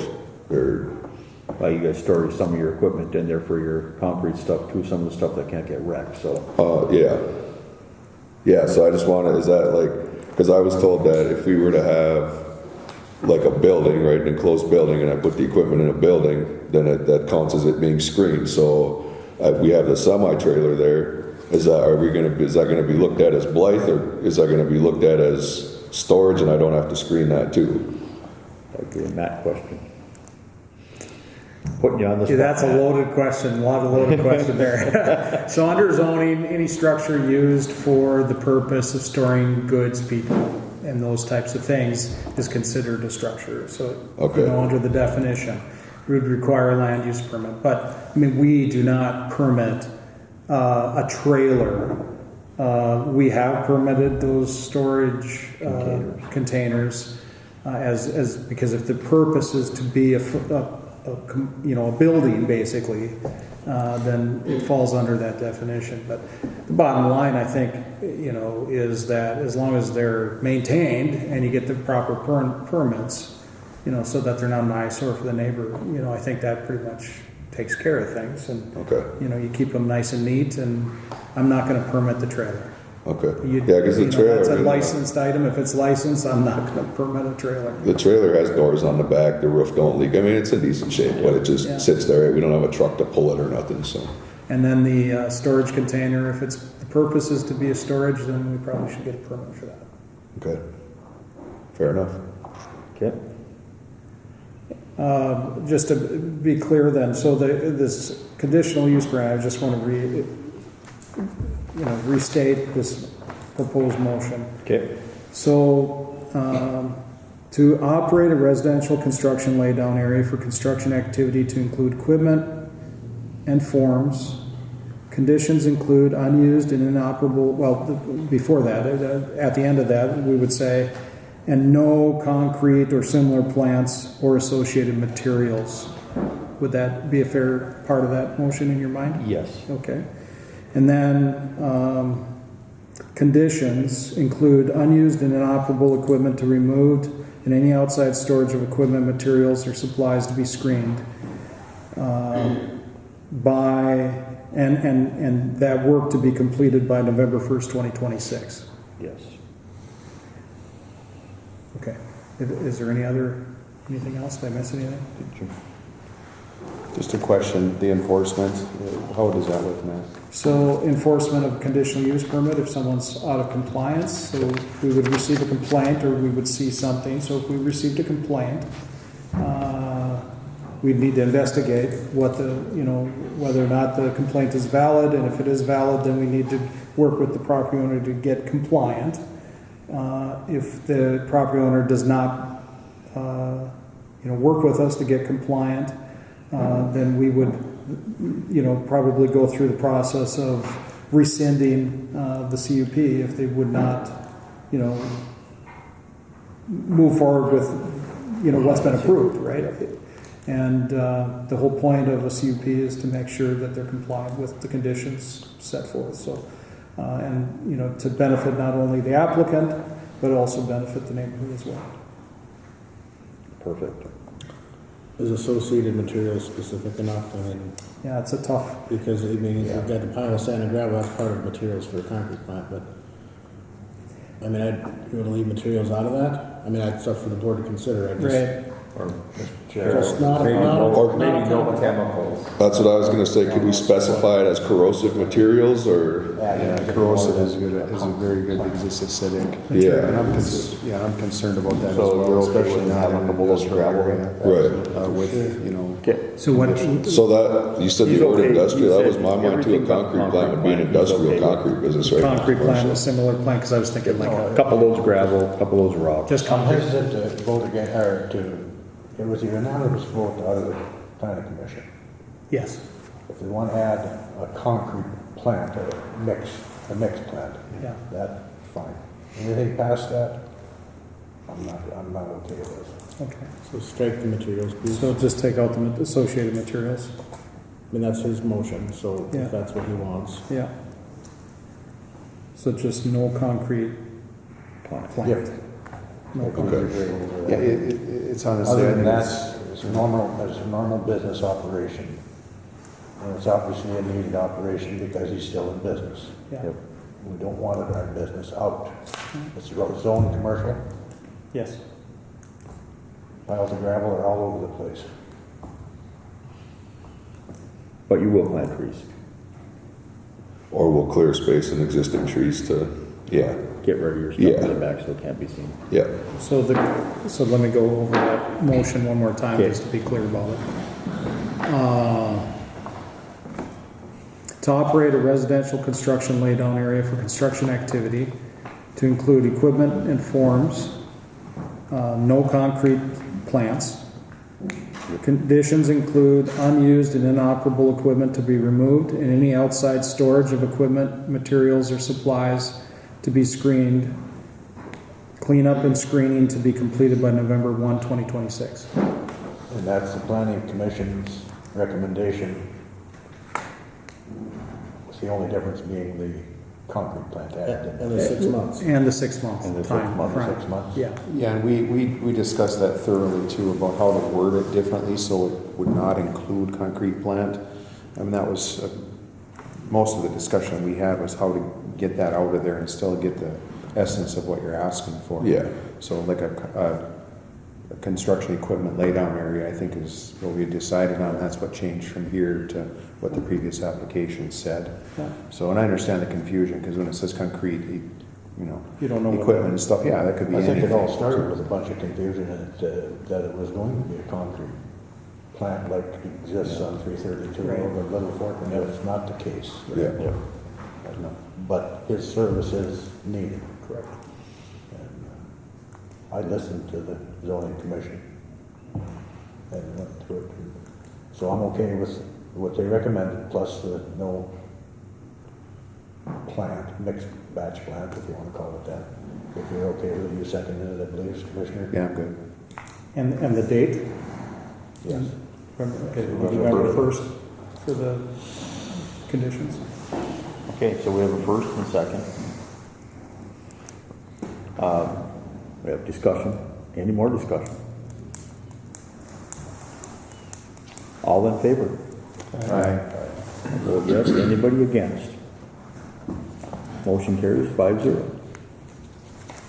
All right. Up next. So the, Might as well stay right there. so the next item is an interim use permit for semi-annual nonprofit charity events. So again, the Planning Commission met to hold the public hearing on the application submitted by Jericho, representing Ray Schneider, for the purpose of operating semi-annual nonprofit charity events. Again, the 20-acre parcel is located in the C2 zoning district, which requires approval of conditional use or an interim use permit for any use which in the judgment of Koochiching County Planning Commission will not be detrimental to existing and future planned uses of the area. Again, it's located on Highway 53. After receiving the public comment from the public, MnDOT, and the sheriff, they unanimously recommended to approve an interim use permit to Roy Schneider on the subject parcel for the purpose of operating semi-annual nonprofit charity events. Conditions include 10 p.m. quiet time, 4 days per event, Thursday through Sunday, with Sunday being cleanup and no noise. 2 times per year around Memorial Day and Labor Day weekends, and unowned vehicles to be removed once the event is over. The interim use permit will terminate upon change of ownership. The interim use permit is also subject to no valid complaints. So all the information for this was included in the previous one too. So, Okay. do you have anything else to add to that? Or? So the only question I have about like the dates, so this year, this rarely happens. We normally stick pretty tight to our dates, but this year, the baby that we're looking at helping, his dad works in the mill. So we're trying to work around his schedule. So right now, we're kind of talking about like the second weekend of July. So if this was to happen, would that be something that would be enough to like get our permit revoked? Or this is just our one day benefit event. This is not our weekend thing. The weekend one will stay in first weekend of September. So You could eliminate the times, just say 2 times per year and not specify dates.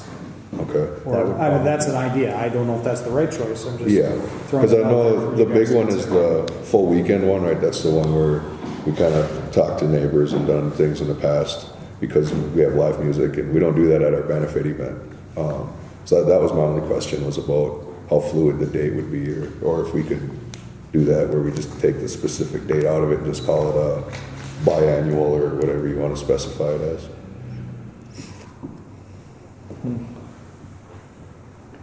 Yeah, because you only do 2 events a year. Yeah. They're charity, and I understand working around somebody's schedule, especially when it's for their family member or Right. for them. Yeah. Matt, how would we write that one in there? Just remove around Memorial Day and Labor Day weekends.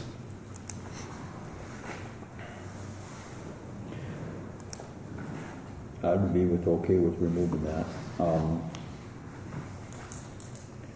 Just to be said a couple times a year, 2 times a year. Yeah, 2 times, just remove the around Memorial Day and Labor Day weekends. Because it's not on Labor Day anyway, it's the weekend after Labor Day, correct? You're correct, yeah. The other function? Yeah. So let's just take that out and put 2 times a year. Okay, that works. Would that work with you guys? Yeah. Yeah, one day events. I don't think that's a big deal. Okay. Any different than having a graduation party and having a whole bunch of cars up front of your house. So, up for request is to allow 2 events per year as a basically charity ride event type situation on the property for zoning. And then this passed through the county zone. Yeah, we had much discussion, and when we get to the motions and stuff again, obviously you can state what you think here, and I'll read the findings of fact, and there would be just a change in the first paragraph, so. Okay. So, can we get a motion accepting the changes, the dates, just to twice a year instead of specific dates? Can we get a motion on that?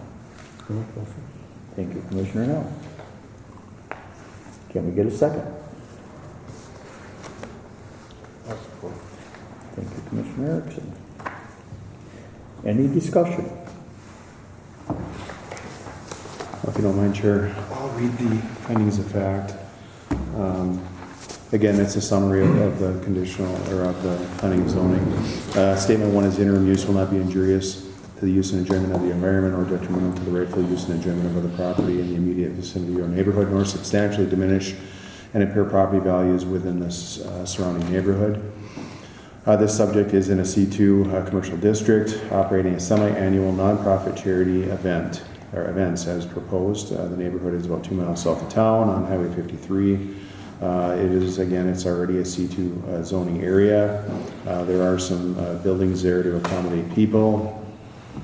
And this is an IUP, which is an interim use, which means if the property was sold or transferred, that the use would be removed, the interim use would be removed, and obviously you'd have to reapply. That doesn't mean it would be gone forever. It would just mean that it would transfer upon the sale or transfer any other way. And the subject parcel buildings are surrounded, located near the center of the parcel. Conditions recommended by the Koochiching County Planning Commission include a 10 p.m. quiet time, 4 days per event, Thursday through Sunday, with Sunday being cleanup and no noise. This is twice a year. And then in the findings of fact, we'll remove the around Memorial Day and Labor Day weekends. Again, the conditions are all unowned vehicles will be removed when the event is over, and the interim permit will terminate upon change of ownership.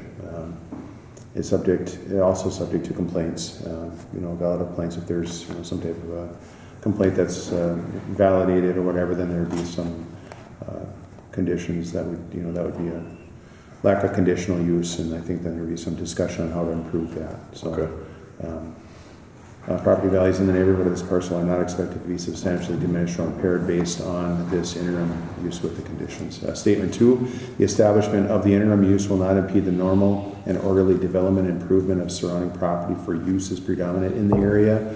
This is a little bit different of an event, however, it is allowed under the C2 as an interim use, and that's what the planning and zoning decided to do. Again, it just states here that the parcel's 20 acres. They have 660 feet of highway frontage. I think there was some mention of some signage that was, I think, not necessarily of our concern, but of the MNDOT. Yeah. That's not. I had that discussion with Matt yesterday too about right away. So I'm going to go over to the county building across the thing here and go talk to them too about their right of way stuff. So. Right, and whatever the width of their, I don't know exactly what it is. It varies, but just so it's not in the right of way, I think that's the MNDOT's concern. Location and character, statement 3, location and character of the proposed development are considered to be consistent with the desirable pattern of development for the locality in general. I think operating a charity event is a great thing for our community, and it helps people out and stuff. So I think that's a good thing, and if you can raise money for a family in need, I think it's a real good thing. So I appreciate all of that. The consistent with it, I would agree to a certain extent with the extension of the camping. I think that is the exception, and the reason for the interim use is the extended use of that. To me too, if it's a one-day deal, to me it doesn't make sense because you could have people over for a barbecue. Would be a very similar type of thing, right? The way I'm looking at it, but we'll include the 2 times a year in case anything gets extended or whatever like that. Okay. Statement 4, the proposed development land use is considered to be consistent and in keeping with the spirit and intent of this ordinance and comprehensive plan of the county. The current zoning of the subject parcel is C2 commercial. The neighborhood is a mix again of commercial and residential, hence the IUP and hence the conditions. And the time limits and stuff that were noted in the actual motion made by the planning and zoning. And that's all I have. Sure. Go ahead, Matt. Go ahead, Matt. I'd just add there was some discussion about, for the event, management of sewer and management of waste. Of course, all those things need to be handled properly, and they fall under other ordinances, so don't need to be a part of this, but that's just a common thing. Those types of things have to be taken care of, and the applicant has said they would take care of those, and if that was something that was not handled right, again, that would be grounds for review of that interim use and making sure that they're compliant with reasonable management of their event. So. Yeah, we got Crandall and Friends for sewer and garbage respectively. So the only thing that I didn't want to discuss too was about the 10 p.m. noise ordinance. So when we discussed that in the planning and zoning meeting, we talked about like the live band being done at 10. But I did bring up in that meeting that there will still be people sitting around like the fire pit and that kind of stuff. We won't have any speakers playing or anything. That's really, really loud. And I do believe our neighbors are far enough away on either side that you got 10 people sitting around a fire pit, it shouldn't be a problem, right? So I just want to make sure that's specified or understood, at least, that we're not going to tell everybody to go home at 10 p.m., but we can shut the live music down at 10 p.m. I think you'll have to police that. I think that's going to be kind of one of your responsibilities of that noise at 10. If there's a complaint after that, well, then it would be your responsibility after that. You know what I mean? So I don't see. So that's so if we got a bunch of people sitting out here laughing, having a good time, and we get a complaint, for laughter, at 11 p.m., 1,000 feet away from any of our neighbors, there's no actual county ordinance. So is that going to be enough to get our permit pulled? Because that's going to be an issue, right? Like, I can already see that. Well, I don't know necessarily that one instance is going to be a denial of a permit. I mean, I think there's going to be some, obviously, discussion on how to improve that. I don't think Matt's going to say, hey, I recommend removing this because of this. Now, if it happens, 2 years in a row, 3 years in a row, or if it's consistently like that, then I think, there's warranted some further discussion on that potential. But I mean, if you're going through the proper steps to do this anyway, which I think we all appreciate that we are doing that, so we can set conditions and things. But again, if it's a 10 p.m. noise, which I think there's no set noise, and I think the sheriff also mentioned that, and I won't speak for him if he's here, but out in the, if you're out in the middle of nowhere, make as much noise as you want to. Yeah. Nobody's going to complain. Well, and that's the thing, Parent City has no statutes or anything to actually enforce that as far as the sheriff's office is concerned. I just want to make sure, like I said, if we got people sitting around a campfire, that we're not going to get called in and then have that be an issue. I would envision that there would be a conversation if that were to happen. I think the sheriff would come on site just like they do for anybody here if there's a noise complaint or something like that. And we do. Can you guys keep your voices down or what? Well, and we do police people too when they're getting drunk and disorderly, and we don't allow any of that. We don't allow people to drive away drunk. We don't, what I mean? We have taken keys from people, so we do try to keep it within reason. We're not out shooting pistols in the middle of the night and that kind of stuff. So well, and hence the foliage. I think that's not part of this condition. That was part of the last deal. And I know that we agreed that you can put something back, but foliage also helps with noise. Okay. It kind of absorbs some of that noise too. So that keep that in mind when you're planning to do stuff out there. And if you have some extra time and some extra trees out back, it might be a good idea to maybe transplant them along to do that. Close to the property line or something. It's just a thought. It isn't necessarily a requirement, but if you want to make maybe more noise, you plant a few more trees so you're a little more isolated there. So I hadn't even thought about that. I appreciate the suggestion. It won't be necessarily a requirement. It's always recommended. Okay. But the key is to not disturb your neighbors. That's it. We try not to get out of hand. You know what I mean? We keep it within reason. So. Are you okay? Yeah. My property is 330 feet. If his property is 660 feet wide, my fence line is at 330 feet, so it is not 1,000 feet. It is 330 feet exactly. Okay, well, I didn't want to make that a specific conversation. I'm just saying we're far enough away that I'll address you because I'm not getting into that conversation. But yeah, so I think we're within reason. Okay. See what? No, you know what? I'm not getting into this with you. Yeah, that's I think that we have some reasonability here. Again, if there's a 10 p.m. noise, and then there's issues beyond that, then you have to deal with that. And if it continues, then you have to deal probably with planning and zoning. Okay, that's fine. I just wanted to have that. And then beyond that, understood on my half too. So. Ultimately come back here if it ever got that far. I don't anticipate that it will, but I'm just saying that would be the process of how it would work. Legitimate complaints, obviously. Yeah. We want everybody to have fun too. I mean, I think the event's a great event that you have, and I think it's a lot of fun for a lot of people. So it helps out the people that you guys are doing the event for. Very absolutely. Much. I've known the people that you've helped out and greatly appreciated by almost every one of them. So. All right. Well, I appreciate you saying that. Great job on that. We'll do it. So we have a first and second. With taking out the Memorial Day weekend and Labor Day weekend just to go to 2 events per year. Are you guys both okay with that? Yeah. Okay. With that being said, all in favor? Aye. Say yes. Any against? Passes 5-0. Thank you. Thank you very much. Have a good day. You too. Up next, Miss Sims.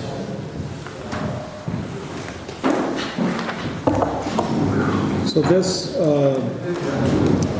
again, the Koochiching County Planning and Zoning Commission met on Thursday, April 9th to hold a public hearing on the Whitney and Wayne Sims combined parcel rezoning and conditional use permit application, requesting to rezone their property from AF1 agriculture, forestry, and C1 commercial to all C1 commercial, and to request a conditional use permit in order to operate a commercial trucking business and commercial storage buildings. In 2000, Mike Junker, the previous owner, applied for a combined rezoning and conditional use permit for mini storage and billboards on only the northern 20 acres. This application requests the C1 zone district to include the entire 40 acres so they can operate the trucking business and more storage buildings. The parcel is located at the north intersection of County State Aid 77 and State Highway 71 at 5643 County Road 77, Little Fork. As per section 2.81B of the 1975 Koochiching County zoning ordinance, the C1 district requires approval of a conditional use permit for transportation terminals. The Planning and Zoning Commission received information from the applicants and comments from MnDOT. No other public comment was heard or received. The Planning and Zoning Commission unanimously recommended approval of the combined parcel rezoning and conditional use permit application as submitted. And Whitney, do you have anything else to add to that? That kind of says it all. So we need a trucking business really bad. We need a shop for Wayne to do all of his work in. Right now he's using his parents out in Ericsburg, and this would just save us time and money by building our own on our own parcel. It's the perfect road, right? Lots of truck traffic. It's heavily used in manufacturing district. So yeah, we just think it's a great spot. We already own it, and we need it really bad. So. And you guys are planning on adding on more storage buildings too? Maybe. So the plan is if, say like a logging business comes up for sale, say Kenny Little's, and we have a chance to buy that, then we'd buy that. And then this could be used for storage. So it's not just an empty building kind of going to waste. So might as well use the conditional use permit for the whole, the whole 40 acres. Have it commercial storage and trucking. So, yeah. Okay. That's kind of the plan there. We do plan on Nice doing... picture of a garage too, by the way. Yeah, right, it's AI. Yeah, it does. Yeah, it looks like it started. The dream. Yeah. Hey, there you go back to AI. You should see how much that costs. Yeah. Yes. Well, then this picture is way cheaper than actually building it. Yes. So, the current approach is kind of right on the property line with the neighbor to the south. So I'm working with Trent to put in a new approach just south of there a little bit, or north of there. So then we're further away from the neighbor. We do plan on planting trees for screening, so all of our stuff is nice and hidden. And that's probably it. And we had no neighbors come up against anything on this? We did not, and I know that Whitney had spoken with the neighbor to the south. So she did have conversation with one of the neighbors, or the only neighbor. Then pretty much, yep, pretty much. There's a flowing well on the property, so that's why we picked that location. It's kind of higher up on a hill too. So flowing well there, electric is there. So then we plan on doing a sewer and a whole office there too. So in the building. So. In the trucking part of the building? Yes, so that front part where like the window is and the door, that will be an office and the bathroom. Yeah. And it's at the intersection of, Highway 71 and South 77. 77 is the service area for the Happy Land pits. And 71 is the major traffic artery in our county. That and 53, right? So it's pretty consistent. It's very consistent with what the types of uses you'd want in these types of areas. And it was asked at the Planning and Zoning Commission if this will be a lay-down yard, and it won't. It will just strictly be for trucks and trailers and all Wayne's equipment. So, yep. All right. Wishes of the board. Make the motion. Thank you, Commissioner Hill. Thank you, Commissioner Erickson. Any discussion? Within that motion, could we add the screenage, it seems how you offered, for the properties in between, just the row of trees there, just because the neighbor is somewhat closer. And I'm not worried about necessarily that, but just the headlights and things like that when you pull in and out. Understood. If that would be something that would be more of a part of the condition. And that's on the south end? Yeah, just on the south end, just on the first, right away back. The first little bit. Yeah. Because there's soon as you get in their ways, there's trees right There's away, trees, but you're yeah. not talking the first 50 feet. Right. Yeah, and there is vegetation. I think he has trees that's all on his side, but we could do another row for sure, or two. Just so it's maybe resolved for that. Mhm. So, and then, would you mind if I read the statements back? Yep, go ahead. That's why you have them. Okay, the statement one of the conditional use will not be injurious to the use and enjoyment of the environment or detrimental to the right for use and enjoyment of the property in the immediate vicinity of your neighborhoods or nor substantially diminish or impair property values within the surrounding neighborhood. This property is currently half and half. We got it's AF1 and C1, which is going to be a change to all of it's going to be C1. Correct. And then this will be the added condition for the full property. Though, You got it, yep. Okay. Mhm. And it is located on a state highway and a county 877. I think the only question I had that maybe Trent can answer is the tonnage on 77, Trent. That was one of the questions that I had asked at the zoning, and I don't, 7 ton or 9 ton or? Yeah, during spring load restrictions, posted at 9 ton, and then it's unposted during I guess winter and summertime, so it's essentially a 10 ton road. 10 ton road. Okay, thank you. That was the only other concern I think that we had, or I had at least for that. But anyway, this is a mix of commercial and residential. I think with the screenage and you have good neighbors and it's an industrial area already, I think that's probably a good use of that area, obviously.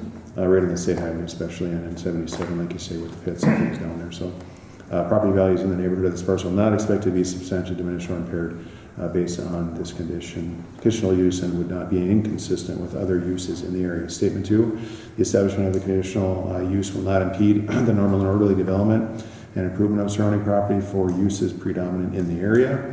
Obviously, your commercial trucking with storage, no wood storage on site with the potential of maybe adding storage unit areas there for just public to use or whatever. Right. Store. Okay. Yep, like what we have now. All right, and then if that were to happen, you would bring something in and it would get noted in the file of what you're planning to do. Yep, I can do that. But then there'd be no reason to update this for that, right? Yeah. For storage buildings, no, for Right, sure. okay. Yeah, no, the proposed motion includes adding storage buildings, which would be, whatever zoning requirements, they'd have to meet those, but it would allow for storage buildings and the trucking business. So. Great. The proposed use of all this will not impede the normal and orderly development and improvement of surrounding properties.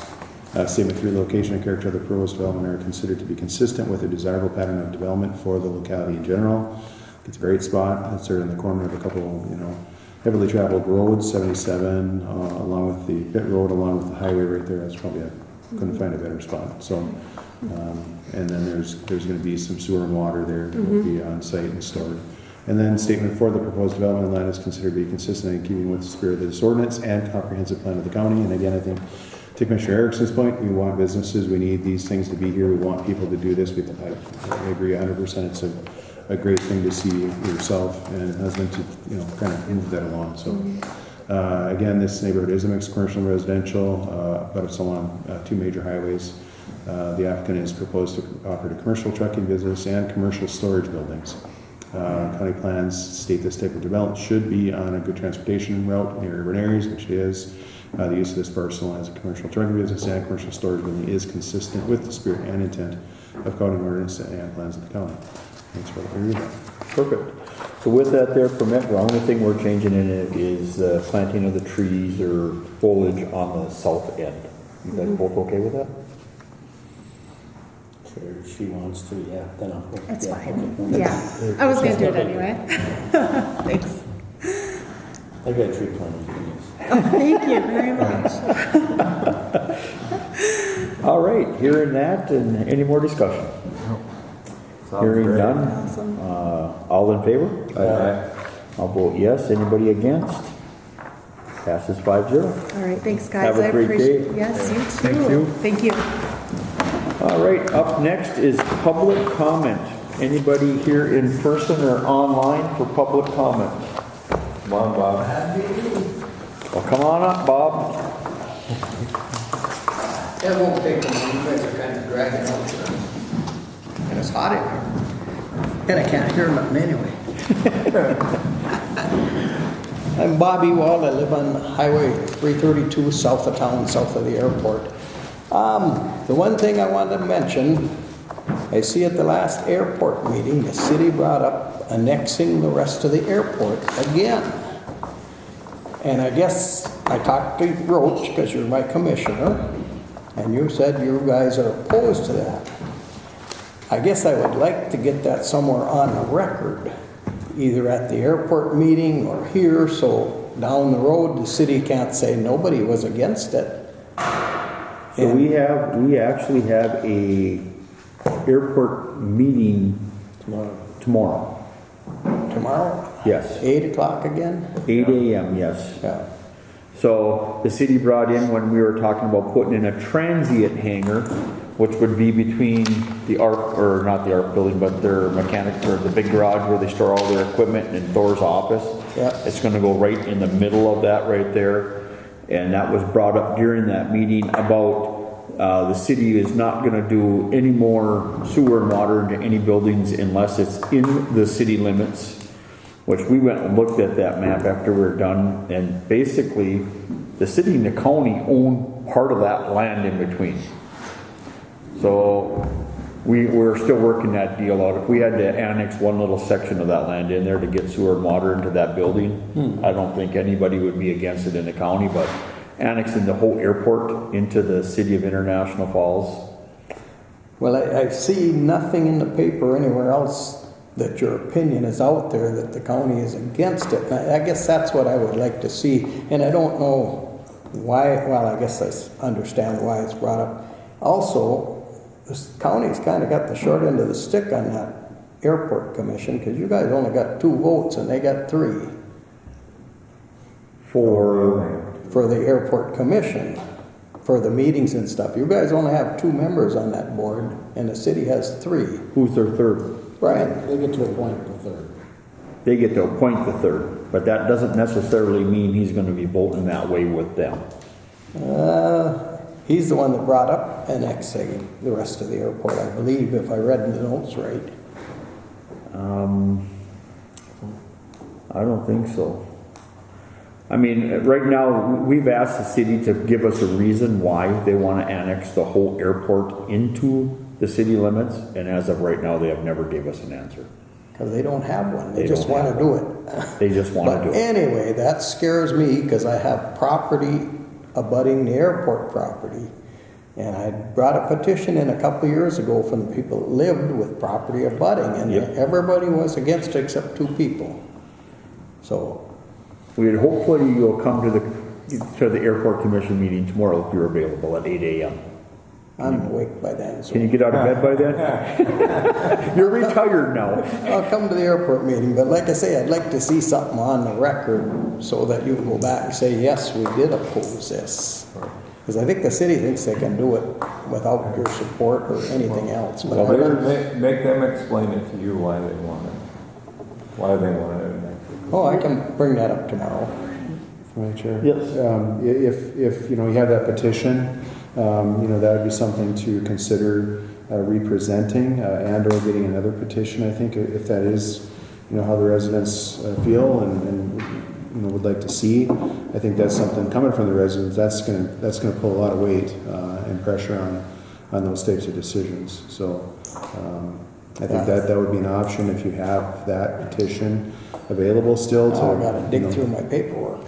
It's just a thought. I mean, I think that. No, I'll see if I can find it. I ran across it the other day, but that's all I wanted to bring up. Yep. So hopefully you'll be at the meeting tomorrow, and I'm sure it's going to be discussed again tomorrow on the thing, because that's just the way one of the members are on that committee. So. Okay. Alrighty. You guys have a good day. Thank you, Mr. Elo. You have a great day. Yep. Any more public comment online or in person? I'm gonna have to unmute them.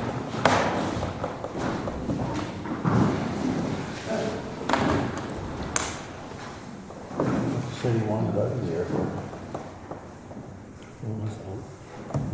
Any more public comment online? That's how they didn't want to come there or wanted out of there, so whatever. They'll figure.